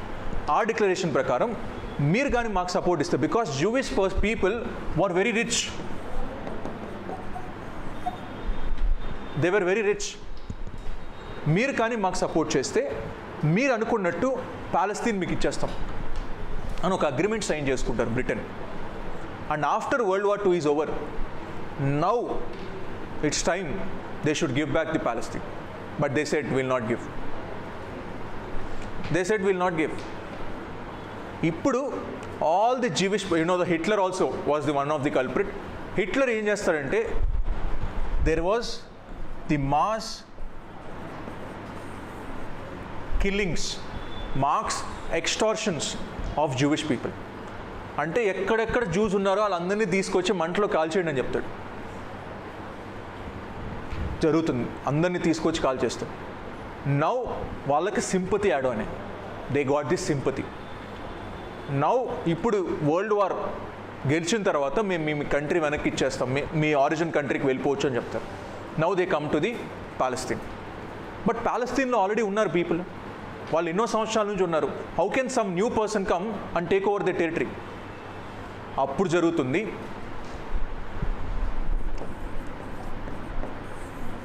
1967 వార్. ఇజ్రాయెల్ ఏమో సింగిల్ హ్యాండెడ్గా ఫైట్ చేస్తుంది, but Palestine has got the support of all the Muslim countries. Israel చుట్టూ ఎవరు ఉన్నారు? You can see Saudi Arabia, you see Jordan, you see Syria, you see Egypt, Iran, all are Muslim countries. అందరూ support చేసి ప్యాలెస్తీన్తో నిలబడ్డారు. Israel only single. Israel won the war. Israel ఏం చేసిందంటే, okay Jordan నువ్వు ఇజ్రాయెల్కి సపోర్ట్ చేస్తావు కాబట్టి నీ దగ్గర నుంచి దీన్ని లాగేసుకుంటా. నువ్వు ఇజ్రాయెల్కి సపోర్ట్ చేసావు కదా, నీ దగ్గర నుంచి కొంచెం టెరిటరీ నేను లాగేసుకుంటా. సిరియా నువ్వు వాళ్ళకి సపోర్ట్ చేస్తున్నావు కదా, నీ దగ్గర నుంచి గోలన్ హైట్స్ అనే ఒక టెరిటరీ లాగేసుకుంటా. ఇలా ఒక్కొక్క కంట్రీ ఎవరైతే సపోర్ట్ చేశారో ఆ కంట్రీ నుంచి ఒక్కొక్క టెరిటరీ లాగేసుకుంది ఇజ్రాయెల్. లాగేసుకొని తన దగ్గర ఇప్పటికీ పెట్టుకుంది. Still it is with Israel. అలా 1967 was a moment where Israel was created. And దీనికి సొల్యూషన్ లేదా అంటే,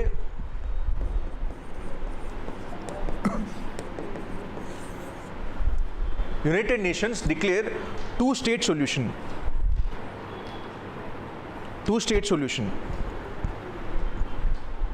సో 2 స్టేట్ సొల్యూషన్ అంటే వీళ్ళిద్దరూ కూర్చొని మాట్లాడుకొని ఓకే ప్యాలెస్తీన్ ఇంతవరకు, ఇజ్రాయెల్ ఇంతవరకు అని డిసైడ్ చేసుకోండి. But no one is ready to accept 2 state. Israel ఒప్పుకోవట్లేదు, ప్యాలెస్తీన్ ఒప్పుకోవట్లేదు. ఇప్పుడు మీ ఇంటికి వచ్చి ఒకడు అది మా ఇల్లు అన్నాడు, మీరు ఒప్పుకుంటారా? సర్లే ఇద్దరం పంచుకుందాం అలా ఇళ్ళని కొన్ని రోజుల తర్వాత వచ్చి నీకు సోగం నాకు సోగం, మీరు ఒప్పుకుంటారా? సేమ్ అంతే. ప్యాలెస్తీనియన్స్ ఎందుకు ఒప్పుకుంటారు? మొత్తం నాదే కదా, మొత్తం నాదే అన్నప్పుడు నీకు ఎందుకు ఇవ్వాలి? So that's what Palestinians are not ready to give. But Israel is becoming more powerful now. And now here, so after the brief story, now we'll go into the some parts of Israel. You can see, ఇక్కడ చూడండి, I told you about Golan Heights, which was Syria's, occupied by Israel. And here also you can see the Dead Sea, which is having border with Jordan but now controlled by the Israel. Ila, it has controlled the major things. But here problem came with this. 2023 నుంచి problem ఇక్కడ నుంచి వచ్చింది. Gaza strip. ఇప్పుడు ఒకడు వచ్చి నీ కంట్రీని occupy చేసుకున్నాడు, నువ్వు కామ్గా ఉంటావా? నువ్వు మళ్ళీ రావాలనుకుంటావుగా? నువ్వు మళ్ళీ ఫైట్ బ్యాక్ చేయాలనుకుంటావుగా? అటువంటి మనుషులే గాజా స్ట్రిప్లో ఉంటారు. గాజా స్ట్రిప్లో వాళ్ళనే వీ కాల్ ఇట్ హమాస్ అంటాం.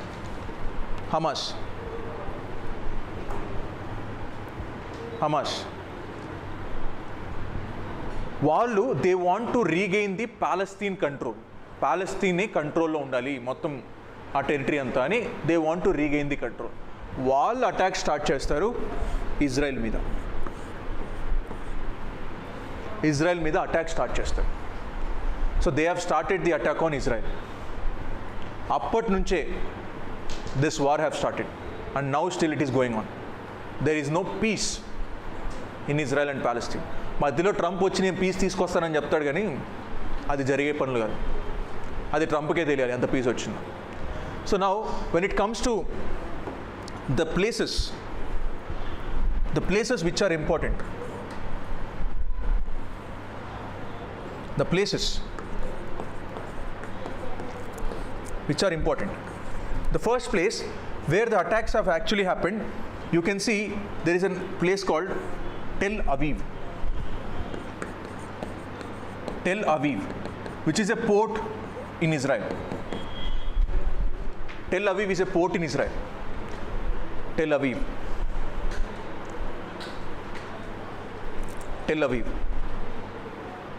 అండ్ ఇజ్రాయెల్ గుర్తుపెట్టుకోవడం చాలా easy, simple.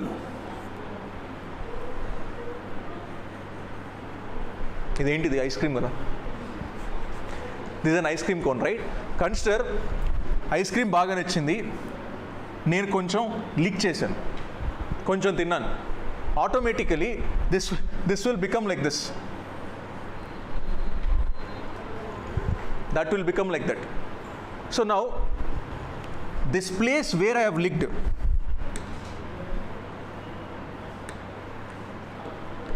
this place is Lebanon.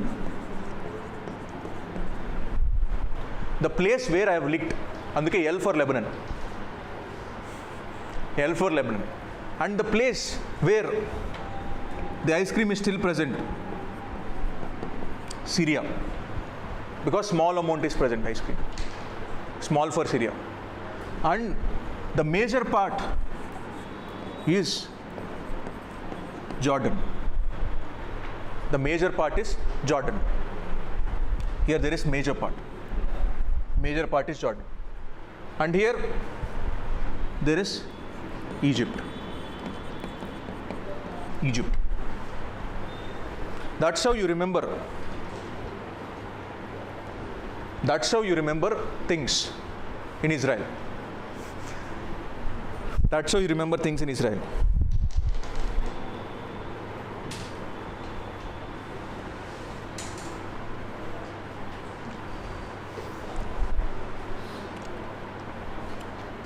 Okay, now I think no one Israel borders అడిగితే మీరే చెప్తారేమో. కాకపోతే ఐస్ క్రీమ్ కోన్ తీసుకెళ్ళద్దు. Just remember the ice cream cone, that's it. Okay, now we have the Dead Sea that is bordering the Jordan. We have the Sea of Galilee, which is also called the Lake Tiberias, which is bordering with Syria.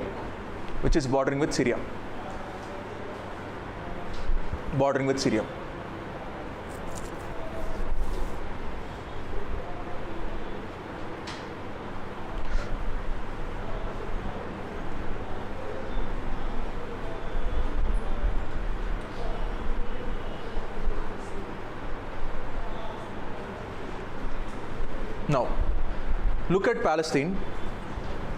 How much is Palestine in Israel? You see, there is a place called West Bank, which is still dominated by the Palestinians. And here also I told you Gaza Strip, which is also dominated by Palestinians. ఈ రెండు ప్లేసెస్లో మాత్రమే Palestinians ఉన్నారు, మిగిలిన చోట్లంతా జ్యూసే ఉన్నారు. Now ఎందుకు Palestine గురించి మాట్లాడానంటే, recently Canada,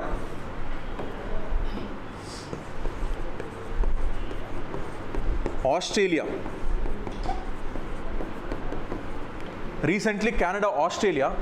have accepted Palestine as a separate country.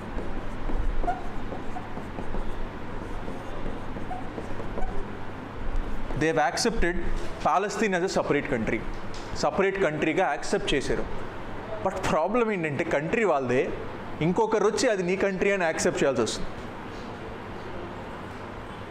Origin వాళ్ళదే, మొత్తం వాళ్ళదే, కాకపోతే ఇంకొకరు వచ్చి ఇది నీ కంట్రీలే అని యాక్సెప్ట్ చేయాల్సి వస్తుంది.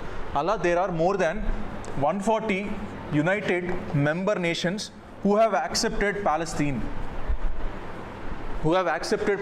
as a separate country. Palestine.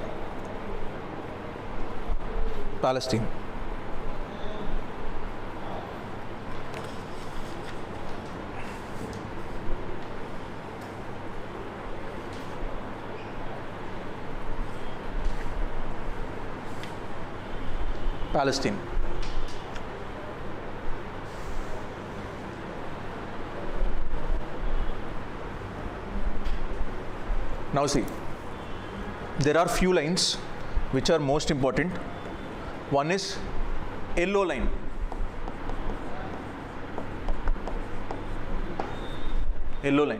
ఎందుకంటే డైరెక్ట్గా కొన్నిసార్లు క్వశ్చన్స్ ఏం అడుగుతారంటే, yellow line, blue line, recently seen in news is related to అంటాడు.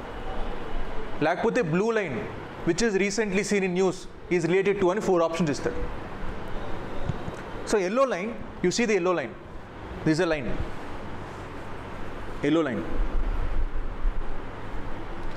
This yellow line is nothing but how much Israeli control is there on Palestinians. Palestinian people మీద ఎంతమంది Israeli control ఉంది is determined by this yellow line. You can see Israeli forces remain in this Palestinian neighborhoods. ఇప్పుడు west bank ఉంది, west Bank చుట్టూ Israeli ఫోర్సెసే ఉంటారు. Gaza strip ఉంది, Gaza strip చుట్టూ Israeli ఫోర్సెసే ఉంటారు. So that will be determined by yellow line. Next see blue line.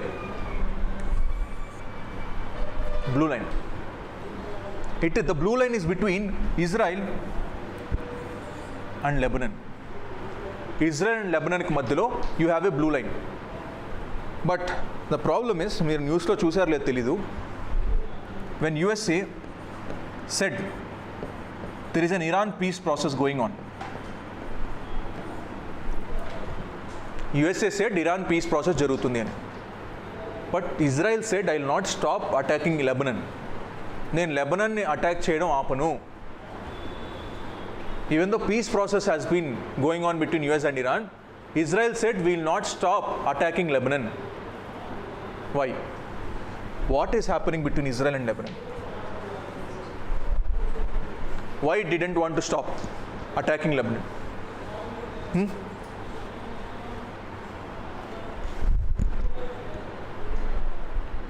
You can see Iran versus Saudi. What is the issue? Saudi అరేబియాకి ఇరాన్కి ఉన్న issue ఏంటి? What is the issue between Saudi Arabia and Iran?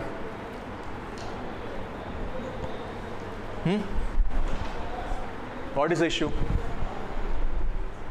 ఏంటి issue? ఎందుకు వాళ్ళిద్దరూ ఎప్పుడు కొట్టుకుంటూ ఉంటారు? Because this is a religious conflict.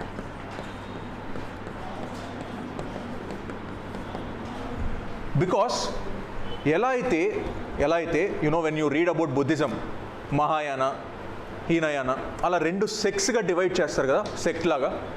ఇక్కడ కూడా the Muslims are divide into 2 సెక్ట్స్గా డివైడ్ అవుతారు. One is Shia sect, Sunni sect. అంటే మా వాళ్ళే డామినెంట్, షియా వాళ్ళే డామినెంట్, సున్నీ వాళ్ళు డామినెంట్ కాదు అని షియా వాళ్ళు. సున్నీ వాళ్ళే డామినెంట్, షియా వాళ్ళు మేజర్ ముస్లిమ్స్ కాదు అని షియా వాళ్ళు. Now the Iran is heading the Shia sect. The Saudi is heading Sunni sect. Now tell me, మీరు యుఎస్కి వెళ్ళారు. యుఎస్లో మనం అంతా తెలుగు వాళ్ళం. యుఎస్కి వెళ్ళిన తర్వాత ఇంకో తెలుగువాడు కనిపిస్తే మాట్లాడవా? మనకు ఆ ఫీలింగ్ ఉంటుంది కదా, రీజనల్ ఫీలింగ్. ఇరాన్ కూడా అంతే. ఇరాన్ కూడా షియా సెక్ట్ ఏ కంట్రీలో ఉన్నా సరే వాడికి సపోర్ట్ చేస్తుంది. షియా సెక్ట్ ఏ కంట్రీలో ఉన్నా సరే వాళ్ళకి సపోర్ట్ చేస్తుంది ఆటోమేటిక్గా. అలానే సపోర్ట్ చేస్తుంది Iran. It is supporting Lebanon, where there is a terrorist organization called Hezbollah, which is a Shia sect. Yemen, Houthis, Gaza Strip,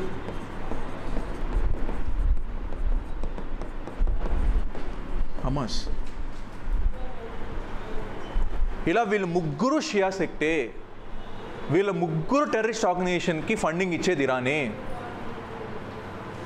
కాబట్టి ఆటోమేటిక్గా నువ్వు ఇరాన్తో వార్ ఆపేసినా సరే నా వార్ ఇంకా లెబనాన్తో జరుగుతుంది. Because Hezbollahs are fighting with me అని ఇజ్రాయెల్ చెప్తుంది. Israel is saying Hezbollah terrorist organization is fighting with me. నువ్వు ఇరాన్తో ఆపేసావు, బట్ హెజ్బుల్లా నా బార్డర్లోనే ఉంది, లెబనాన్ నాతో ఫైట్ చేస్తూనే ఉన్నారు. నేను ఎందుకు ఆపాలి war? Why I should stop the war అని the Israel is asking. Okay, this is the major conflict between the Saudi Arabia and Iran మధ్య. Now the Blue Line is between the Lebanon and Iran.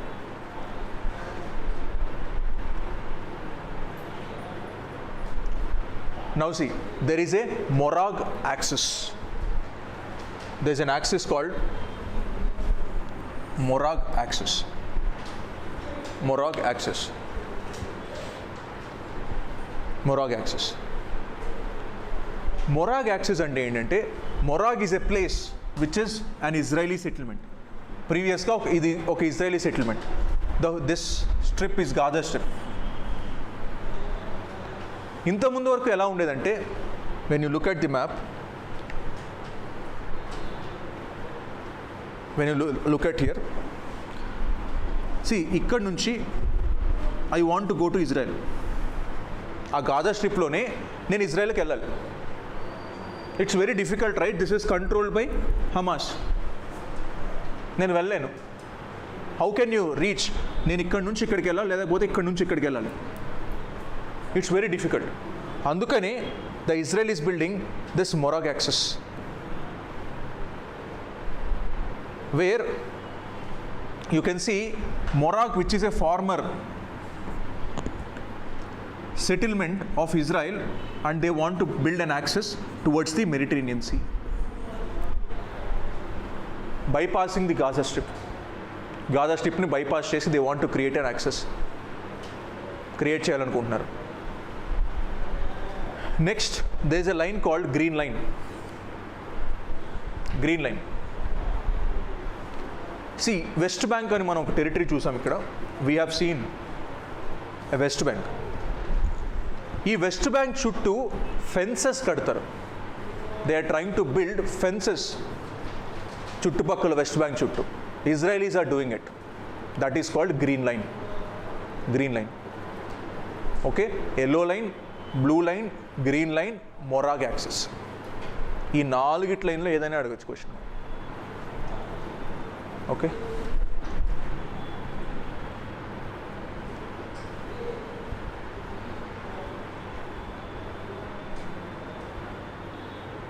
okay, now we talk about Lebanon. Because there is a fight going on in Lebanon. Some of the cities in Lebanon is more important. There is a capital called the Beirut is the capital of Lebanon, and we have Litani River. The capital city is the Beirut. The river is the Litani River, and some of the places, we have a place called Tyre, which is a coastal city.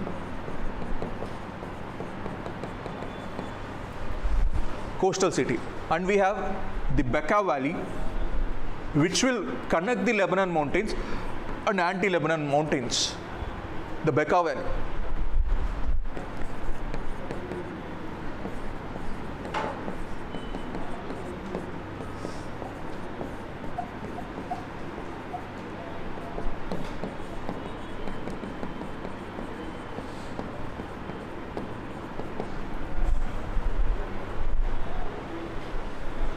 So these are the things that are there in news regarding the Lebanon.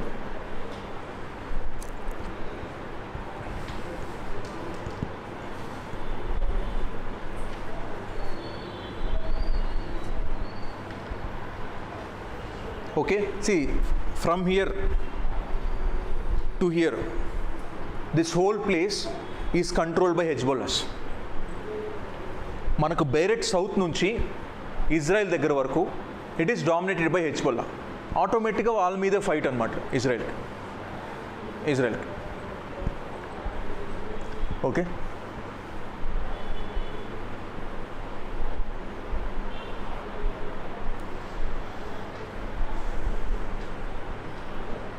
now see Syria will always be in news. Syria, you can see the capital called Damascus. Damascus is the capital, and we have the Aleppo is the major city, Aleppo, and you can see the Idlib, which is a province in Syria, and there is an oil field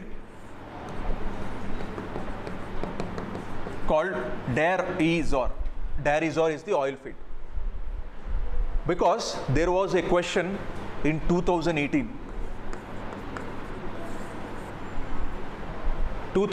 లో question అడిగారు. I will show you the question. Idlib అనే place ఇచ్చారు, పక్కన country ఇచ్చారు.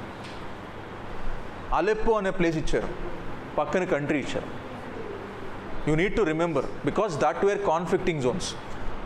Conflicts ఎక్కువ జరుగుతున్నారు. ఇక్కడ చూడండి, here also there is a conflict going on. All the red lines, here also conflict is going on. Damascus is also the conflict is going on. All these are conflicting zones.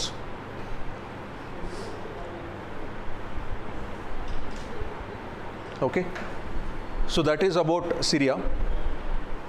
See, what is happening in Syria? Syrian civil war.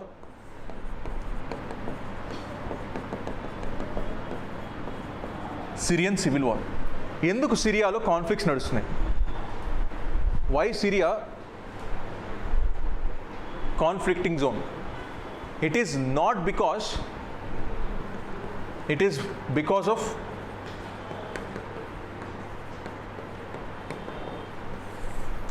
it is not a conflict going on in Syria.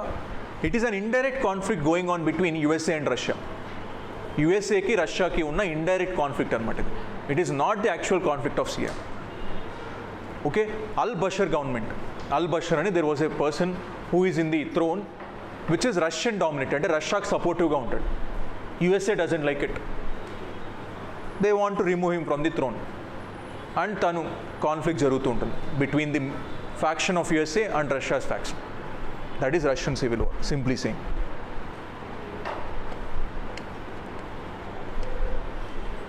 Next, Jordan. Jordan.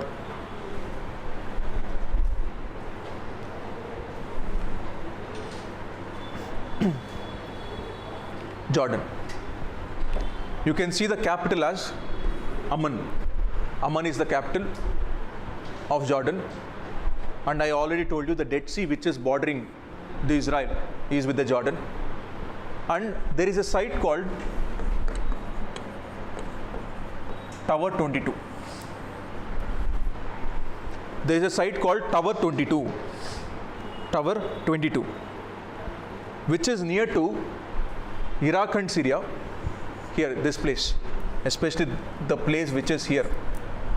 This place attacked by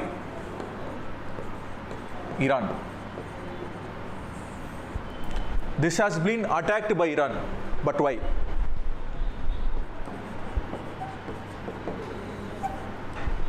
Tower 22 ni attack చేస్తుంది. ఎందుకు attack చేసింది? Why it has attacked the Tower 22?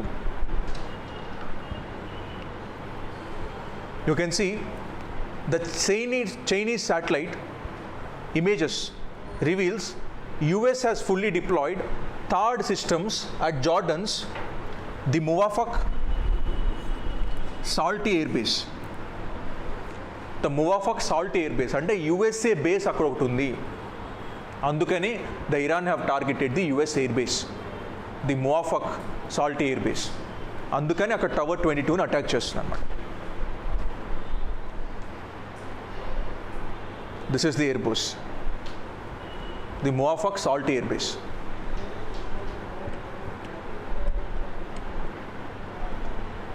See, this is the whole West Asia. The whole West Asia. So we have seen the countries. We have seen the countries like the Jordan, we have Syria, we have Israel, and we have seen the Lebanon. These countries we have seen. Now the most important country, Iran. Iran is the most important country which we need to see.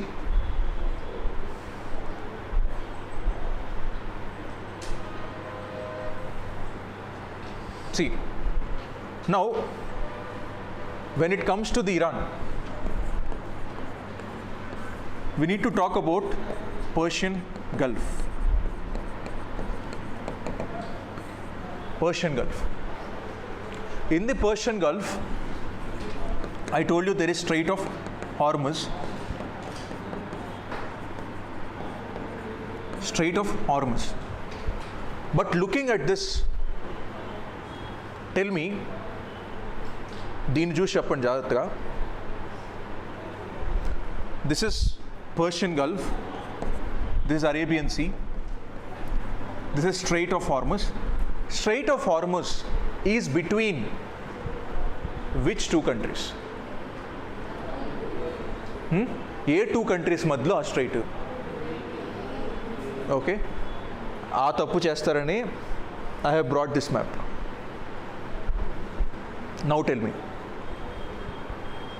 Strait of Hormuz between which two countries?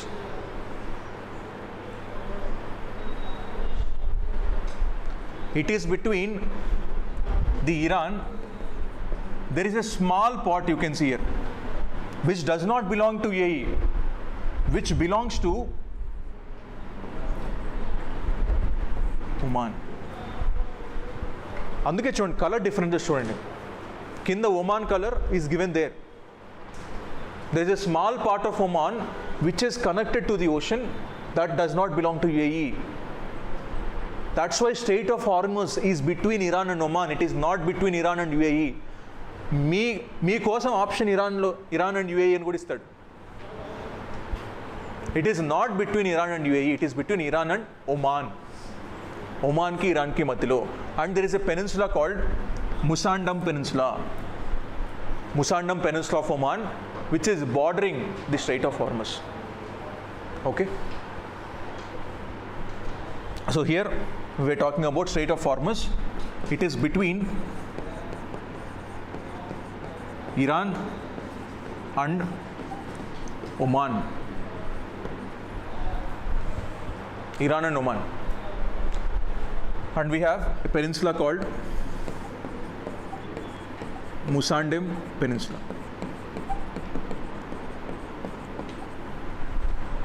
Musandem Peninsula.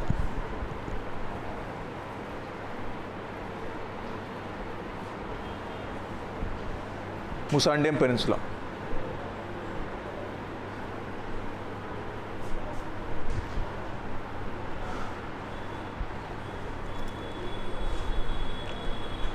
Okay, now if you see the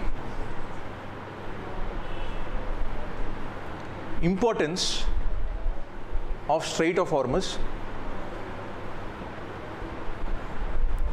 importance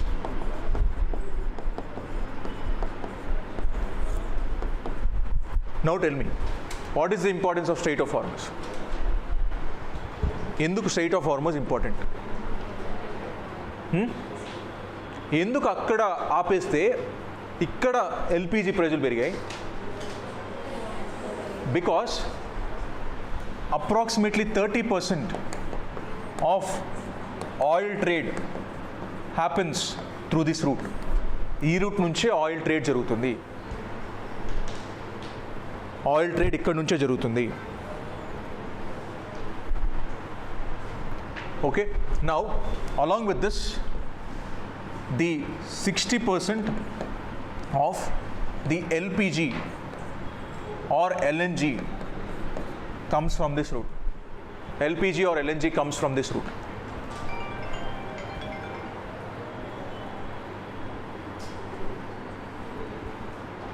LPG or LNG comes from this route. And whoever controls the Strait of Hormuz, it is a strategic choke point. It is a strategic choke point అంటాం. అంటే అక్కడ ఎవరైనా ships ఆపేస్తే ఇంకా అయిపోయినట్టు. And last few డేస్గా మీరు న్యూస్లో వింటున్నారో లేదు నాకు తెలీదు, Project Freedom. What is Project Freedom? Newspaper చదవడం మానేసాం. ప్రాజెక్ట్ ఫ్రీడమ్ అనేది లాస్ట్ ఒక 5 days బ్యాక్ ట్రంప్ స్టార్ట్ చేస్తాడు ప్రాజెక్ట్ ఫ్రీడమ్ అని. దాని ప్రకారం ఏంటంటే చాలా వరకు Strait of Hormuz, you see the Strait of Hormuz, there are many ships which are here near Strait of Hormuz. చాలా షిప్స్ వెళ్లకుండా ఆగిపోయి ఉన్నాయి అక్కడ, ఎందుకంటే ఇరాన్ ఒప్పుకోలే అటు ఇటు తిరగడానికి. Now there is a piece talks going on, now ఫ్రీగా మూవ్ అవుతున్నాయి. కానీ మళ్ళీ ఇరాన్ మళ్ళీ బ్యాక్ వస్తే, ఇరాన్ ఒప్పుకోకపోతే, మళ్ళీ ఇరాన్ అటాక్ చేస్తే అని భయం ఉంటుంది కదా షిప్స్కి. అందుకని ట్రంప్ ఏం చేశాడంటే, ఓకే వెల్ అండ్ గుడ్, మీ అందరూ భయపడుతున్నారు కదా, సో నేను మీకు ఎస్కాట్ పంపిస్తా, ఈ షిప్స్ అన్నిటిని ఎస్కాట్ చేస్తా, మిలిటరీ ద్వారానో ఎయిర్ ఫోర్స్ ద్వారానో నేను ఎస్కాట్ చేస్తా, కాబట్టి అప్పుడు మీరు ఫ్రాంక్గా హ్యాపీగా వెళ్ళొచ్చు అని ఒక ప్రాజెక్ట్ ఫ్రీడమ్ స్టార్ట్ చేశాడు. అది స్టార్ట్ చేసిన 5 days లోపే దాన్ని క్యాన్సిల్ చేశాడు. 5 days క్యాన్సిల్ చేశాడు. ఎందుకు క్యాన్సిల్ చేసావు ట్రంప్ అని అడిగితే, ఇప్పుడు ఇరాన్ పైన నాకు కొంచెం నమ్మకం వచ్చింది, ఇరాన్ అలా చేయదులే, మళ్ళీ 2 రోజుల తర్వాత ఏం చేస్తాడో చూడాలి, నమ్మకం పోతుందో ఉంటుందో. So that is called Project Freedom, where escorting of the stranded shipments in Strait of Hormuz started by USA start చేస్తున్నాడు. It is started by USA. Okay,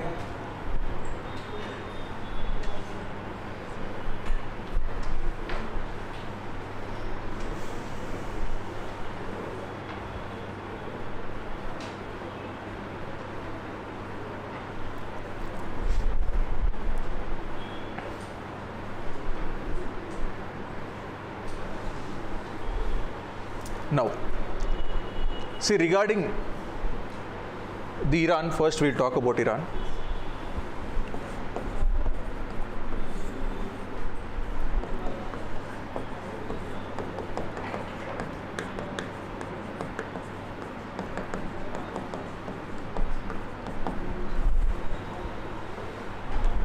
Why, when Iran is getting attacked, India is getting frightened? ఎందుకు India Iran attack పోయి తట్టుకోలేకపోతుంది? What is the reason? చెప్పండి. What is India's interest? ఏముంది India's interest Iran మీద? Crude oil. But believe me, China is the largest exporter of crude oil from Iran, not India. India కాదు. Iran దగ్గర నుంచి 70% of the oil, వాళ్ళు తోడిన oil అంతా చైనాకే వెళ్తుంది. చైనానే ఏమనుకుండా కామ్గా ఉంది, అంతే కదా. చైనా ఏమనట్లేదు కదా. చైనా ఎప్పుడైనా న్యూస్లో చూసారా ఇరాన్కి సపోర్ట్ చేయడం? సపోర్ట్ చేయాలనుకుంటే ఎలా అయినా చేయొచ్చు China, but it is not the only oil that is needed from here. So the main important interest is the strategic interest, where India is trying to build a port called Chabahar port.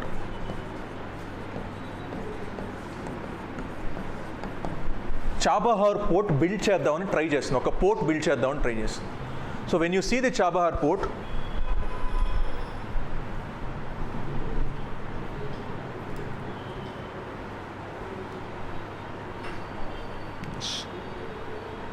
here look at the city Iran.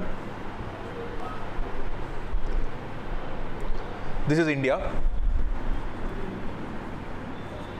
and this is Iran. You can see a port called Bandar Abbas port, and there is another port called Chabahar port that India wants to build. అక్కడ port build చేస్తే మాకేం వస్తుంది? Afghanistan. Yeah, one of the thing is Afghanistan. See, ఇప్పుడు నేను India నుంచి ఆఫ్ఘనిస్తాన్కి వెళ్ళాలి. ఎలా వెళ్ళాలి? Pakistan is the only route I have. Alternate route plan చేయాలి, that is through Iran. Chabahar port build చేసిన తర్వాత ఇరాన్ నుంచి I can go through Afghanistan. So it is a direct transit route to Afghanistan. అది one of the reason. Second reason, పాకిస్తాన్లో China is building China Pakistan economic corridor in Gwadar port. అంటే ఒక port కడుతుంది అనుకుందాం. For example ఇక్కడ ఒక పోర్ట్ కడుతుంది. ఇప్పుడు చైనాకి ఈజీ కదా ఇండియాకి రీచ్ అవ్వాలన్నా, లేకపోతే ఎక్కడికి రీచ్ అవ్వాలన్నా ఈజీ కదా. అప్పుడు ఏంటి, now we want to build a bigger circle. ఇదొక స్మాల్ సర్కిల్, ఈ స్మాల్ సర్కిల్ చుట్టూ ఇంకొక బిగ్గర్ సర్కిల్ కట్టడానికి ట్రై చేస్తున్నాం. That is we are trying to counter the string of pearls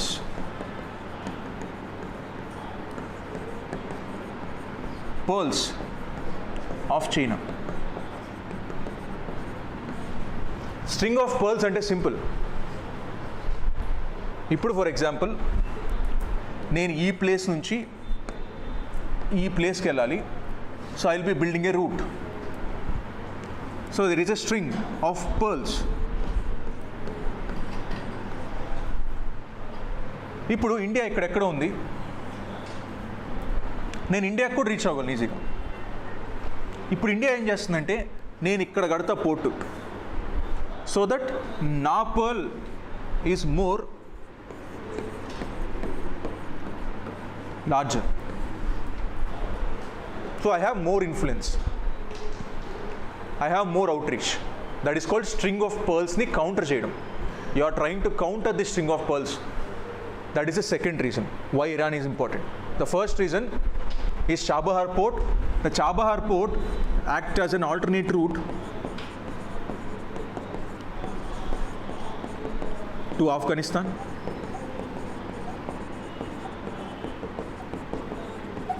The second reason is to counter string of pearls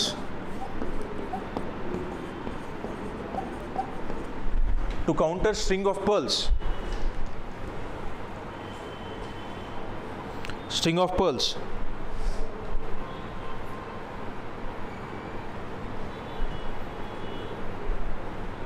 String of pearls.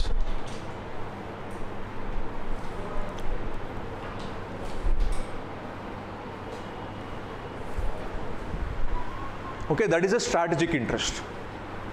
strategic interest. So this angle you need to understand. China's angle మీకు understand చేసుకోవాలి. So that is the first thing. Counter string of pearls లో as China is building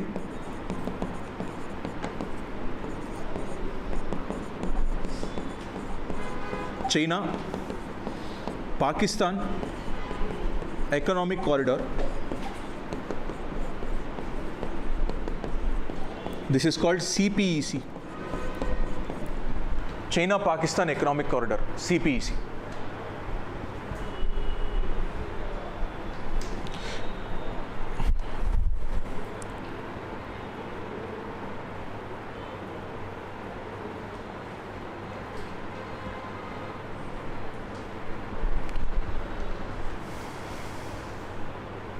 Okay, that is the strategic angle between Iran and అంతేగాని ఎప్పుడు ఎవరు అడిగినా సరే oil అని చెప్పొద్దు. This is the main angle. Oil మన ఇరాన్ నుంచి ఎక్కువ తెచ్చుకోవట్లేదు. ఆల్రెడీ ఇరాన్ నుంచి 2017 నుంచి చాలా ఆయిల్ తగ్గించేసాం తెచ్చుకోవడం. Now the major supplier of oil ఎవరో తెలుసా మనకు? ఎవరు? Who is the major supplier of oil now? So who is the major supplier of oil? You will not guess. మీరు గెస్ చేయలేరు, మీరు అస్సలు గెస్ చేయలేరు. ఎవరు? African nation. నో.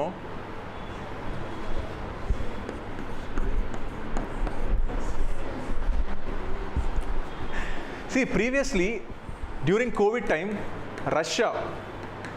రష్యా నుంచి we were buying very cheap oil. అంటే చాలా తక్కువ కాస్ట్కి మనకు ఆయిల్ వచ్చేది. But USA said don't buy oil from Russia, we stopped. నేను ఇస్తాను ఆయిల్ నీకు, don't buy oil from Russia. అందుకని ఆయిల్ ట్రేడ్ తగ్గించేసాం. But when Strait of Hormuz was going on, we ask the permission of USA whether can I buy oil from Russia are not. USA gave a 2 weeks waiver. నాకు కొనుక్కో, ఏం కాదు, కొన్ని రోజులే కదా అని 2 weeks వేవర్ వచ్చింది. అలా USA is deciding so many things in India without our knowledge. Okay, so that is the thing.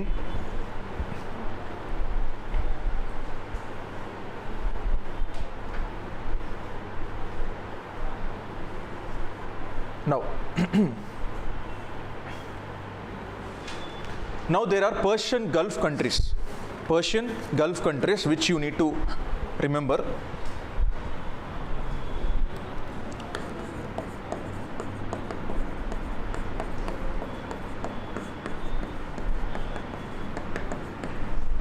Persian Gulf countries.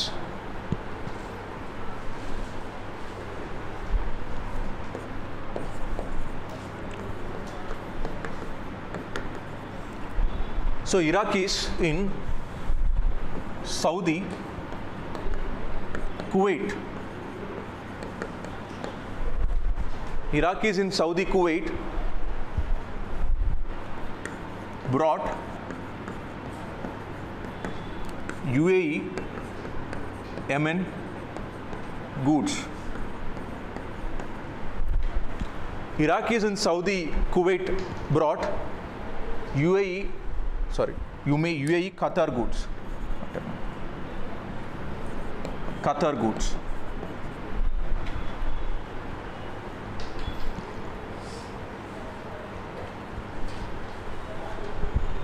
Now you have the Iraq, Saudi Arabia, Kuwait, UAE, Qatar, I for Iran. I for Iran. Okay, these are Persian Gulf countries. Persian Gulf countries.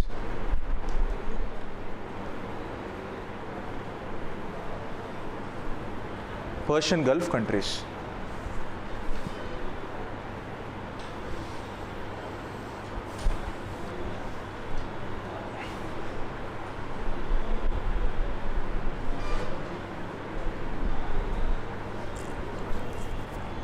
Now, Caspian Sea countries. Caspian Sea countries. because Caspian Sea is more important in terms of the Ukraine-Russia war. Ukraine-Russia war lo Caspian Sea has become more important. We can remember this by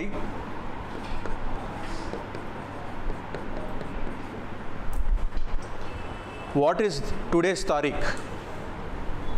Tariq means date. So Tariq and gurtupettukochu. Okay, so you can see this Caspian Sea countries.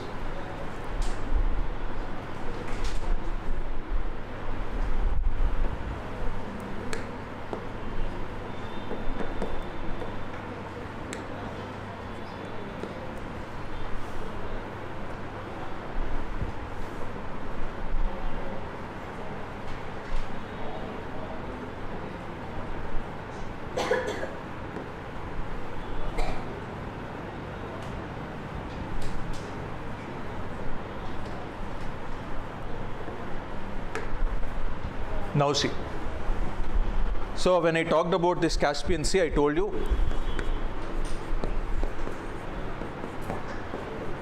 Tariq. So T for Turkmenistan.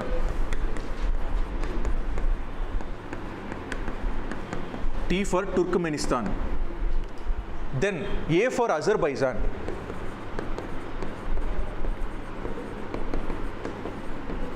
A for Azerbaijan. Then R. Then R stands for Russia. I stands for Iran. Then K stands for the Kazakhstan. This is Tariq. Kazakhstan, Turkmenistan, Iran, Azerbaijan, and then Russia. Ila gurtupettukochu Caspian Sea, because Iran is also a Caspian Sea country. We also need to remember that.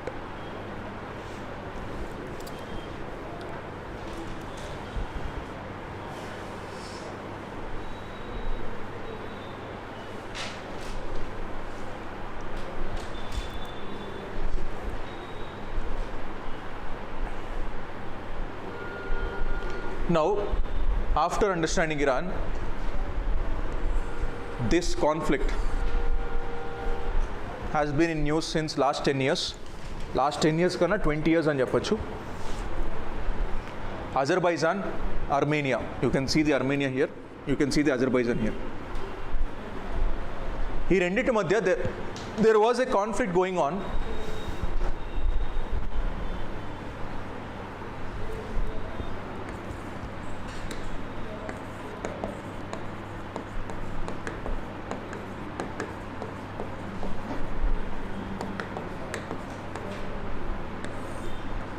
There is a conflict called Nagorno-Karabakh conflict. Nagorno-Karabakh conflict. Nagorno-Karabakh conflict.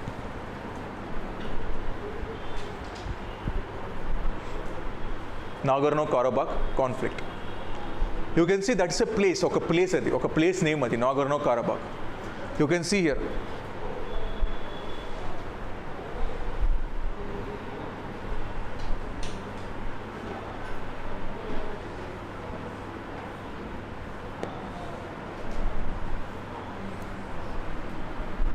You can see here the Azerbaijan, Armenia. You can see the Nagorno-Karabakh, which is a place in Azerbaijan. But akkada evaru ekku untarante Armenians ekku untaru.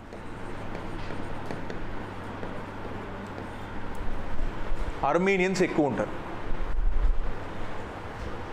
So Armenians ఎక్కువ ఉంటే ఏంటి, వాళ్ళు ఏమనుకుంటారు, మాకు సొంత independence ఉంటే బాగుంటుంది అనుకుంటారు కదా, లేదా అర్మేనియాతో కలిపేస్తే బాగుంటుంది అనుకుంటారు కదా. అక్కడ కాన్ఫ్లిక్ట్ వచ్చింది. Nagorno Karabakh, Armenia versus Azerbaijan. September 2023లో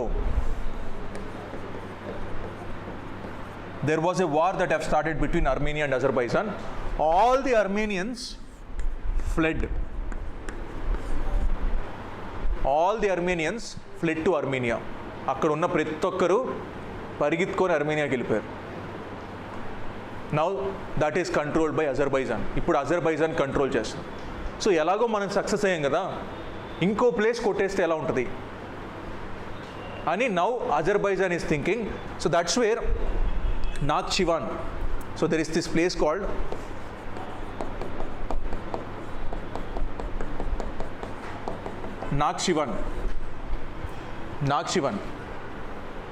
Nakhchivan, which is a place in Armenia where Azerbaijan want control in this. Control kavalani, they are trying to build a corridor called Zangezur corridor. ఒక road, ఒక రైలు, ఇవన్నీ కడుతున్నారు, దాన్నే corridor అంట. So అక్కడ నుంచి అర్మేనియాకి direct corridor కడుతున్నారు, సో దట్ ఆ ల్యాండ్ కూడా క్యాప్చర్ చేసుకోవచ్చు. Nakhchivan. So these are the 3 places which are in news regarding Armenia and Azerbaijan. ఖచ్చితంగా దీని నుంచి క్వశ్చన్ వస్తుంది, దీని నుంచి ఖచ్చితంగా వస్తుంది క్వశ్చన్, బికాస్ చాలా ఏళ్ళుగా ఇట్ ఈస్ గోయింగ్ ఆన్. ఆటోమేటిక్గా ఛాన్స్ ఎక్కువ ఉంది క్వశ్చన్ అవడానికి. బికాస్ కాన్ఫ్లిక్టింగ్ రీజన్స్ పైన యూపీఎస్సీ ఎందుకో ఎక్కువ ఫోకస్ చేస్తుంది, ఎక్కువ క్వశ్చన్స్ అడుగుతుంది కాన్ఫ్లిక్టింగ్ రీజన్స్ మీద.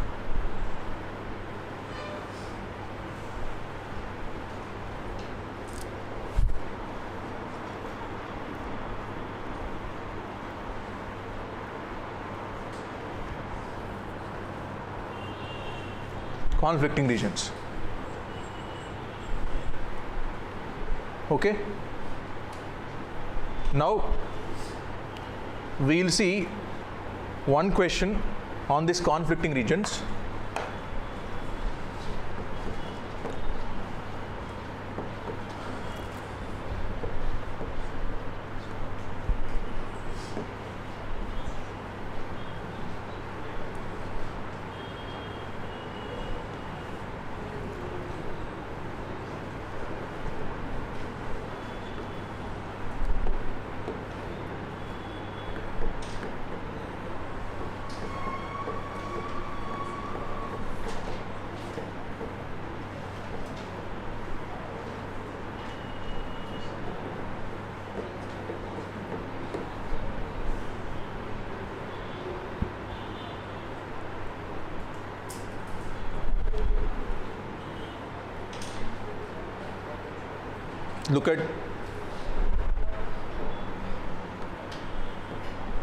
Look at this question.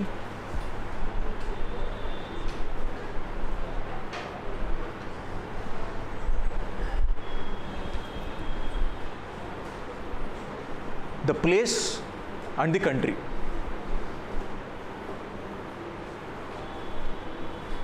The place and the country.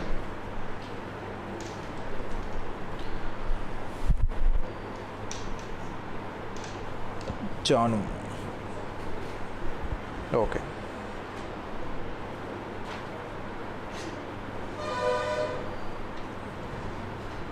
Now tell me. So I think this question is.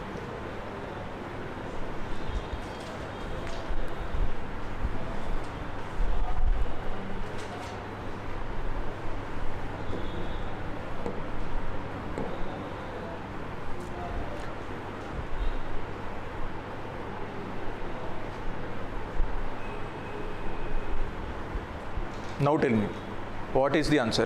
First one correct, na? Yes? The first one, yes, Aleppo belonged to Syria because which we have seen. Then Kirkuk, it is not in Yemen. Kirkuk is not in Yemen.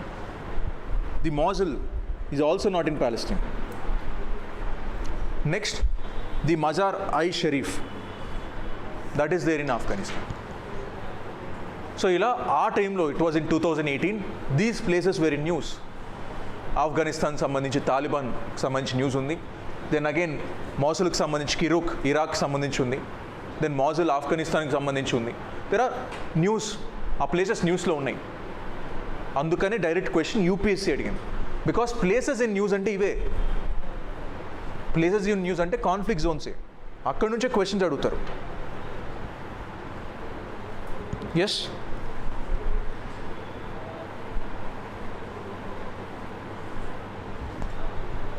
Okay.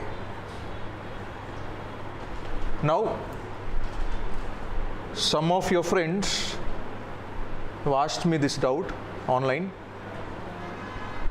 So they are asking about yellow line and the blue line. See, yellow line is a line that is drawn by Israel. It is drawn by Israel. So it will employ the troops ante military near Palestinian people, Palestinian territories. Palestinians ఎక్కడెక్కడ ఉన్నారో అన్ని చోట్ల వీళ్ళ మిలిటరీని పెడుతుందన్నమాట. దాన్ని Yellow Line అంటారు. Yellow Line అంటారు. ఎల్లో లైన్ అంటారు. Then Blue Line. Blue Line అనేది it is drawn between Israel and Lebanon. Israel and Lebanon, so that there can be a watch of Israel on Lebanon. Okay? There can be a watch on Israel on Lebanon. Okay? And one more person has pointed out, yes, that is true.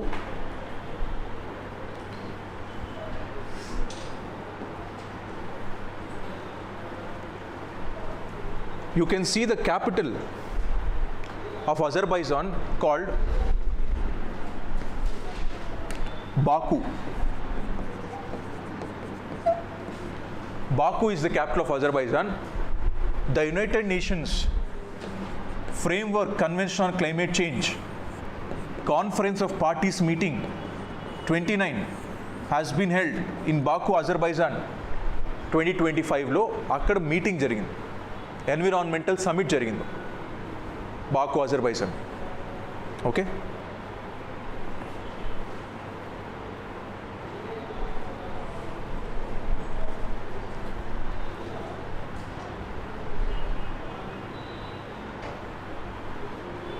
So these are the conflicting zones which are in news. Now comes Indo-Pacific. Indo-Pacific is majorly related to China, especially the South China Sea.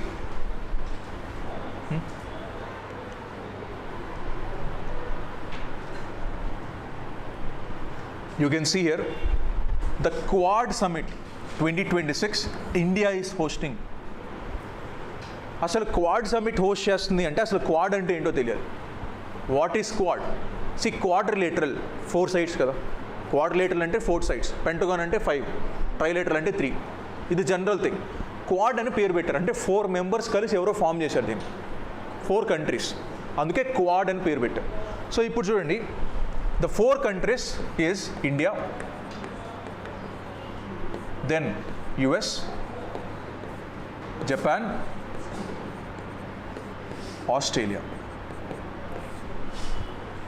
ఈ 4 కంట్రీస్ని Quad countries అంటారు. Quad countries అంటే 4 కంట్రీలు కలిసి form చేశాయి. This was given by 2007లో Japanese prime minister Shinzo Abe. Shinzo Abe, he was the Japanese prime minister. తను coin చేస్తారు క్వాడ్ అనే టర్మ్.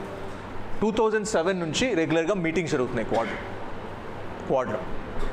సో ఆ Quad summit is now getting hosted by India. India host the quad summit.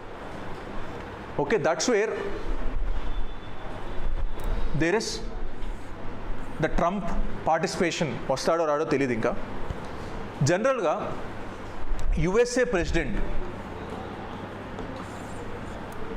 President ఎవరైనా సరే వాళ్ళు మన republic day celebrations కానీ independence day celebrations కానీ రావడం చాలా సంవత్సరాల నుంచి అది ఉన్న నామ్ అనమాట. దెర్ వాజ్ ఏ నామ్. తను యుఎస్ ప్రెసిడెంట్ అయిన 1 yearలో ఇండియాను విజిట్ చేస్తారు. బట్ ట్రంప్ ఇప్పటి వరకు రాలా. అందుకే క్వాడ్ సమిట్కి వస్తాడా రాడా, we need to see. India is trying to host. Now India China reset. Because the last SCO summit, the Shanghai Cooperation Organization, the Shanghai Cooperation Organization. This is a Chinese-led organization, China-led organization. ఈ organization summit మనకు టియాన్జిన్లో జరిగింది. Tianjin, అక్కడ Indian prime minister and Chinese premier has met.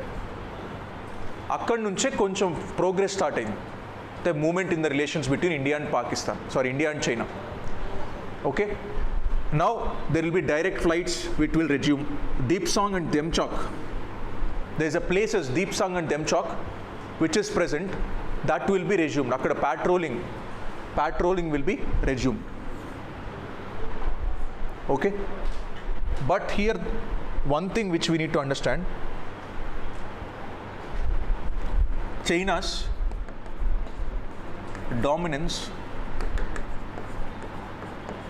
in Indo-Pacific.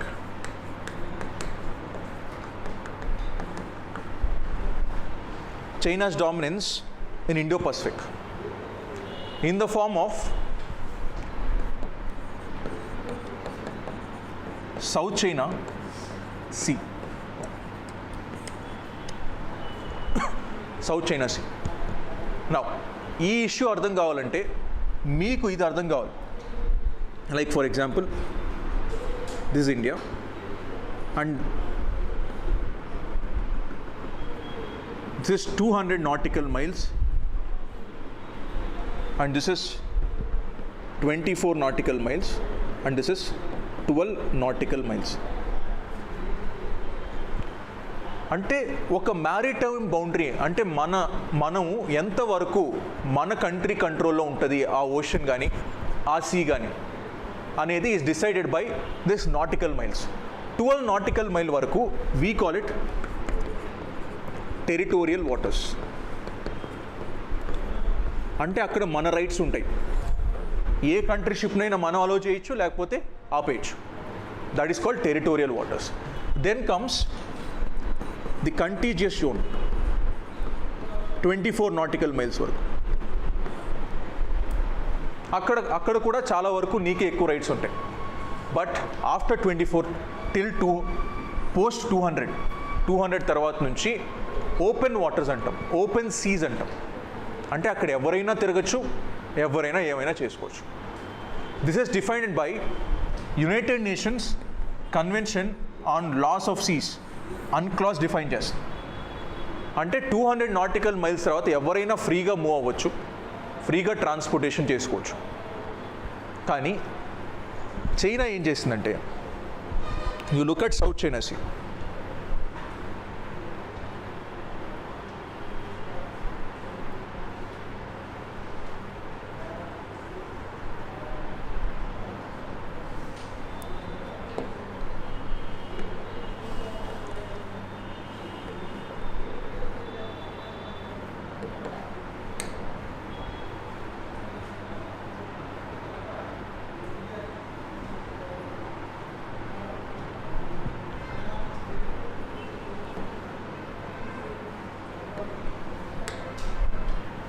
Now see the South China Sea.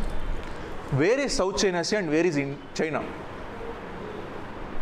South China Sea ఎక్కడ ఉంది, China ఎక్కడ ఉంది?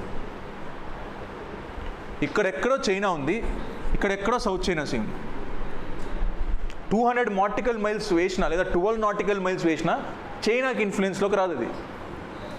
But China ఏం చెప్తుందంటే, China have drawn A line called a 9-dash line.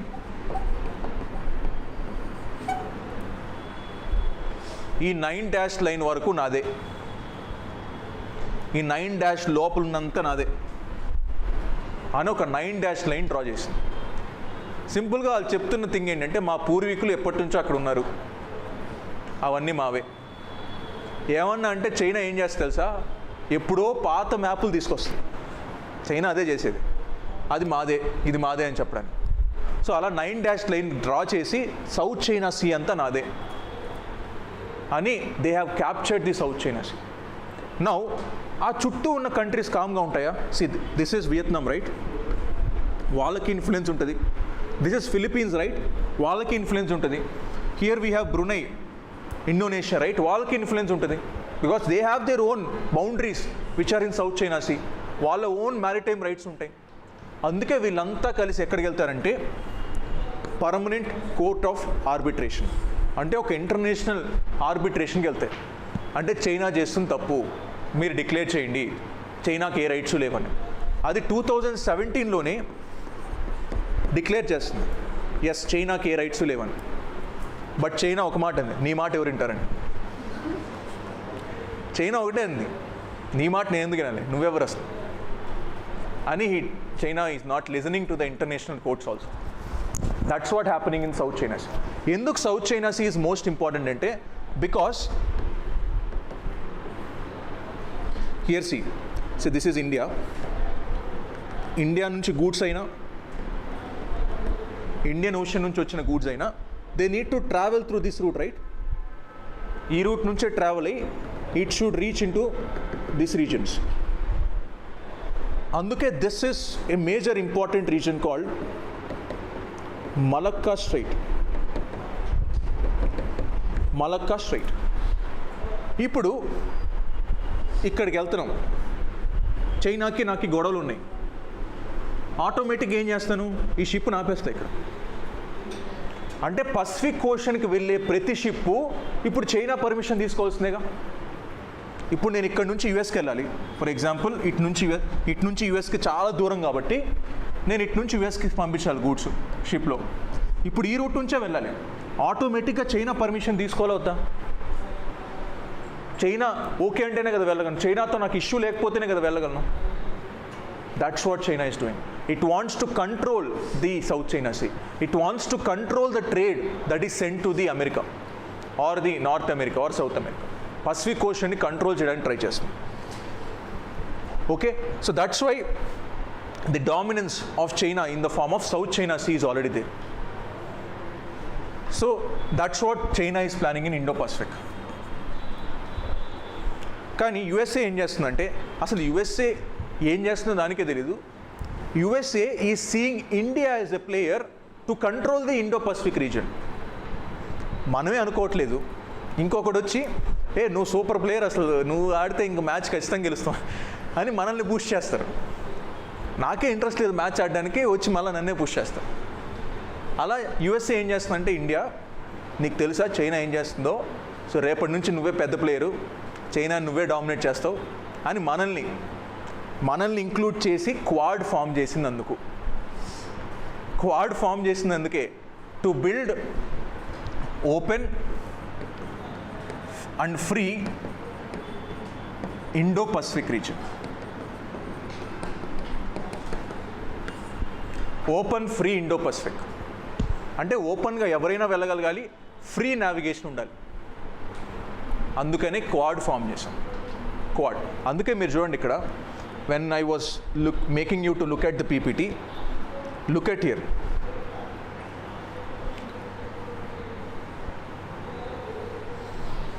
So look at here.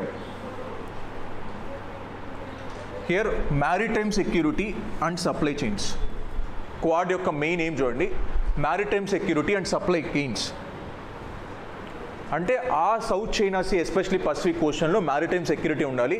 Supply chain అంటే నేను supply చేసేదంతా ఏది బ్రేక్ అవ్వకుండా వెళ్ళాలి. That is what the main aim of Quad. Okay, and China is seeing the formation of Quad as Asian NATO. Asian NATO అనిందనమాట క్వాడ్ని. ఎందుకంటే USA is there. యుఎస్ఏకి ఏం సంబంధం ఇండో పసిఫిక్లో, but USA is involving in everything. That's what China is thinking. That's why there is a tussle between India and the China. Okay,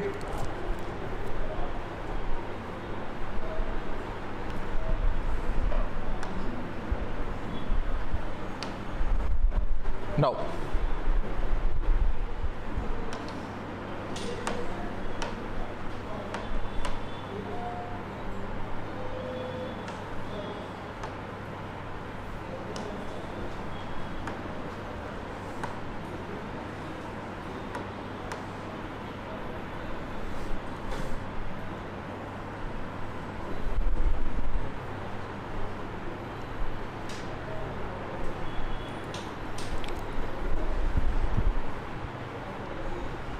Now, look at this.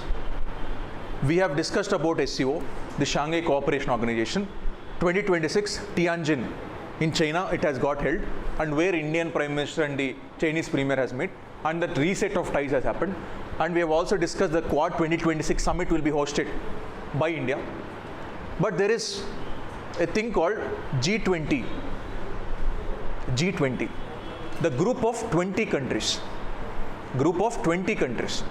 So here, along with G20, we need to understand about BRICS 2026, which again India hosts. India ఇది కూడా host చేస్తుంది. కాబట్టి look at this, BRICS. పేర్లోనే ఉంది, you can easily understand BRICS. It was initially called only BRIC. BRIC అని మాత్రమే అనేవాళ్ళు. Yes, South Africa is added later on added. So you see 2001, there is an economist called Jim O'Neill. Initially coined the term called BRIC. Then it became South Africa again. So that is Brazil, Russia, India, China and South Africa. But in 2024, more countries were added into the BRICS. BRICS కాస్త ఇంకా పెరిగింది countries. So that is, you can see the UAE, Saudi Arabia, Iran, Indonesia, Ethiopia, Egypt. These are the countries which have joined the BRICS. BRICS collaboration ki countries join అయ్యాయి 2024లోనే జరిగింది. Now, మీరు చూడండి, there is Quad, which is USA led. There is BRICS, where there is Russia, India, China. Now India is participating in Quad meeting. India is also participating in BRICS meeting. India is also participating in SCO meeting. Don't you think this is strategic autonomy? అంటే నాకు నచ్చిన మీటింగ్లో నేను participate చేస్తాను. ఇక్కడ US ఉందని దీనికి వెళ్ళాను, రష్యా ఉందని దానికి వెళ్ళాను, చైనా ఉందని దానికి వెళ్ళాను. That is my own interest. Shanghai cooperation ఆర్గనైజేషన్లో చైనా డామినెన్స్ ఉంది, అయినా దానికి వెళ్తాను. That's my own autonomy. Okay, now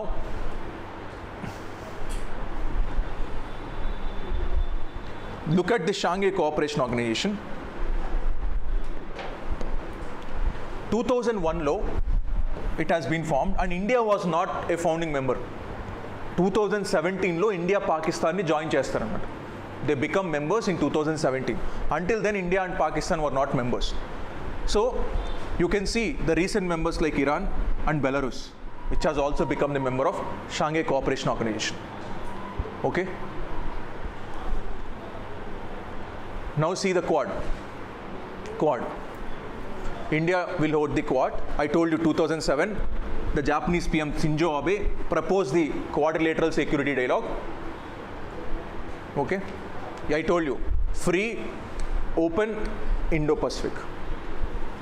The main aim to counter China. Simple చెప్పాలంటే to counter China. డైరెక్ట్గా చెప్పలేదు కానీ ఇండైరెక్ట్గా చెప్పారు. Next, G20. See, G20 was majorly after Asian financial crisis 1997.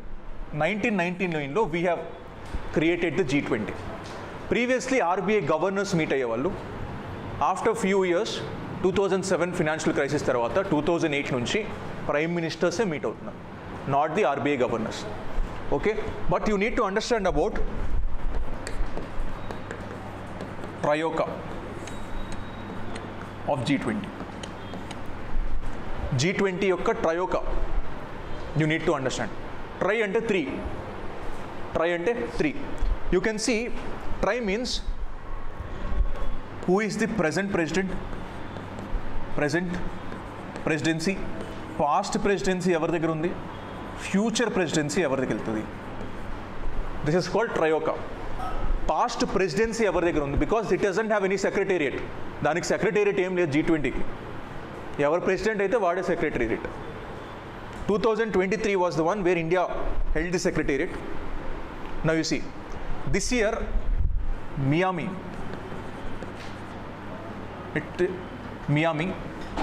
Past it was South Africa. And next year we need to see who will host. That Trioca will be announced in the G20 summit.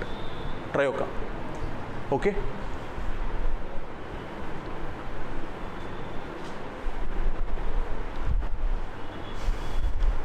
Now, look at some of the questions.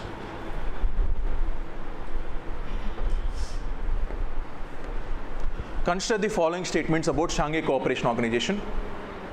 India became a full member of SCO in 2017.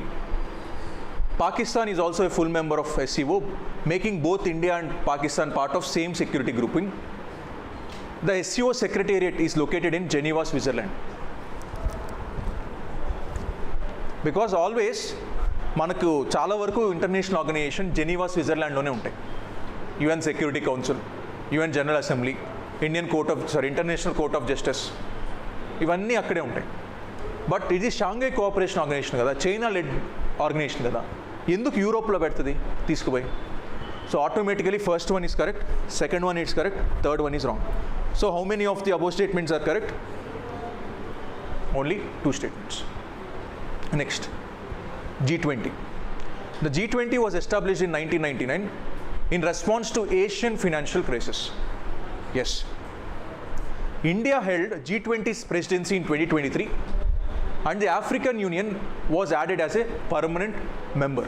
Yes, 2023 lone African Union added. Digital public infrastructure framework adopted at India's G20 was based on BEAM app model. Digital public infrastructure framework. So this is not based on BEAM, this is based on UPI model. So that's why third one is wrong. Here also 1 and 2 is correct. Next. So this I forgot to tell you, but I'll tell you now. ఒకసారి question చూడండి. International north south transport corridor INSTC connects India and Russia. Connects India and Russia via which route?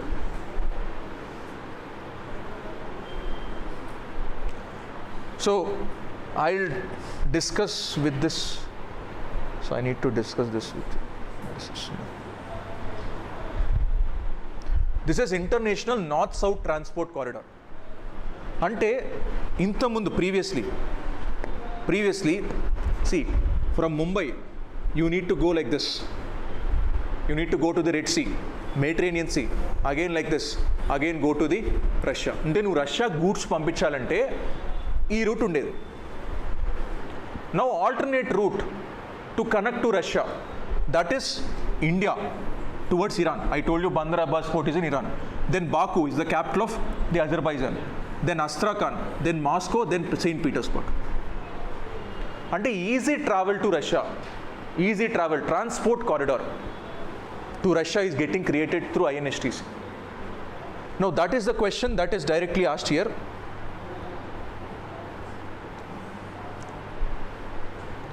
Now tell me,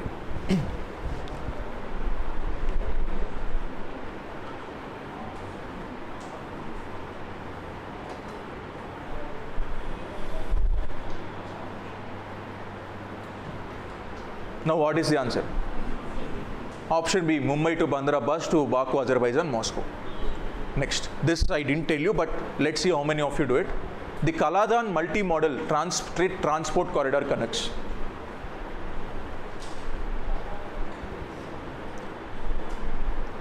The Kaladan multi-modal transit transport project connects.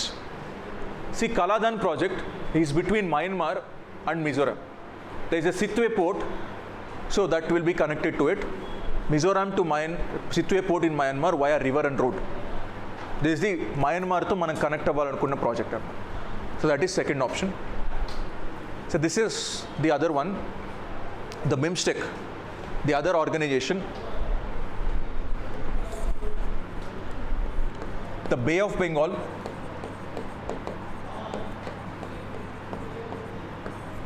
the Bay of Bengal initiatives for multi-sectoral and economic cooperation. So that is BIMSTEC. So BIMSTEC kuda Bay of Bengal lo cooperation kosam. Bay of Bengal. Now ఇది కేర్ఫుల్గా observe చేయండి, ఇది previous year క్వశ్చనే Bay of Bengal కి సంబంధించి. It stands for Bay of Bengal Initiatives for Multi-Sectoral Technical and Economic Cooperation. Okay, abbreviation ఇచ్చారు. Now look at second option.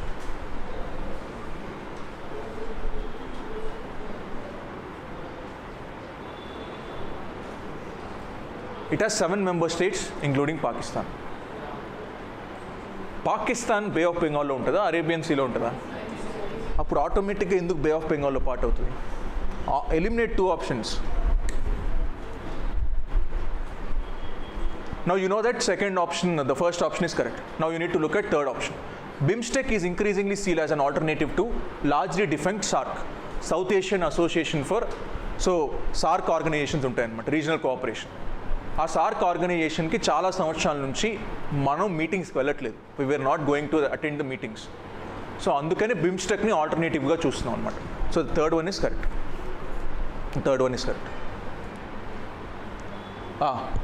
Look at this is the question I was looking for.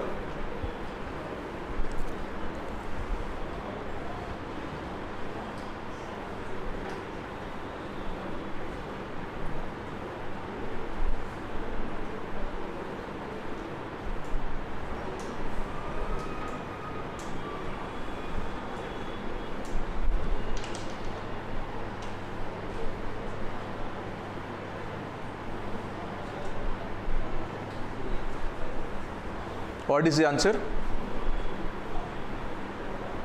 So because these sort of statement based questions ఇప్పుడు ఎక్కువ యూపీఎస్సీలో, కాబట్టి మీకు reasoning తెలిస్తే పెట్టాలి. India simultaneously host both Quad summit and BRIC summit in 2026. Yes, రెండు host చేస్తుంది. Then this reflects India's policy of strategic autonomy, engaging with both western aligned and non western groupings. Western aligned అంటే ఏంటి? West అంటే ఎవరు? US aligned groups and non western aligned groups, non western groupings. Yes, China, Russia are not non western groupings. So కాబట్టి both are correct and both this explains this why it is hosting both. Look at this.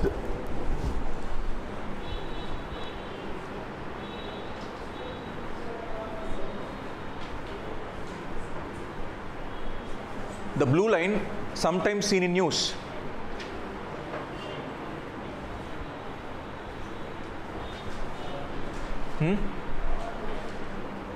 Option 1, the UN demarcated boundary between Israel and Lebanon.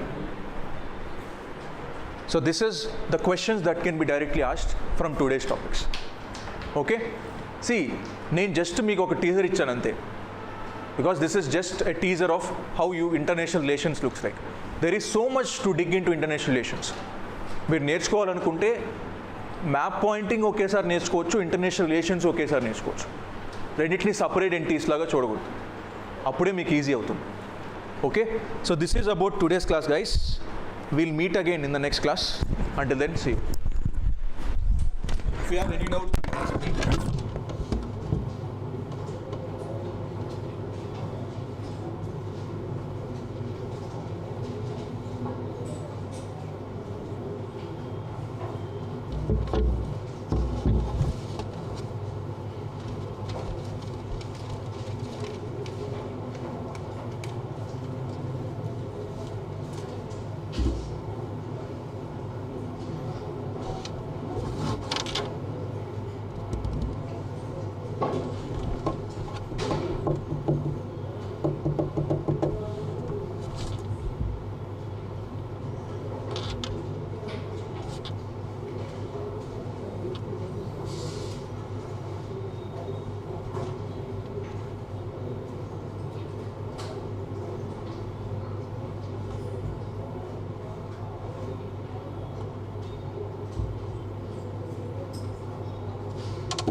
sign that Rome Statute, you will become a member of Permanent Court of Arbitration. So, for example, me and Pakistan are fighting. Then after getting, sir, Permanent Court of Arbitration, there are very good experts, so please suggest and they will suggest. Or bilateral law we can deal. You and me can deal, but we can go to the permanent. There is an alternate option, so that all the international experts can say. But China and US did not sign the Rome Statute. So why they listen? And see, these are all Rome Statute or ICJ or Western dominated laws. China will never listen to Western dominated laws. Even see when UN says, United Nations says, China do this, they better. Because it thinks it is Western dominated. అందుకే సి Shanghai cooperation operation ఎందుకు తీసుకొచ్చింది యుఎన్కి అగెనిస్ట్గా తీసుకొచ్చింది India అదే చెప్పి India participates everywhere India wants to create a balance neutrality create చేసుకోవాలంటే like choose and depends on situation ఆ టైంలో who will be more beneficial but India is a neutral country choose చేసుకోవాలి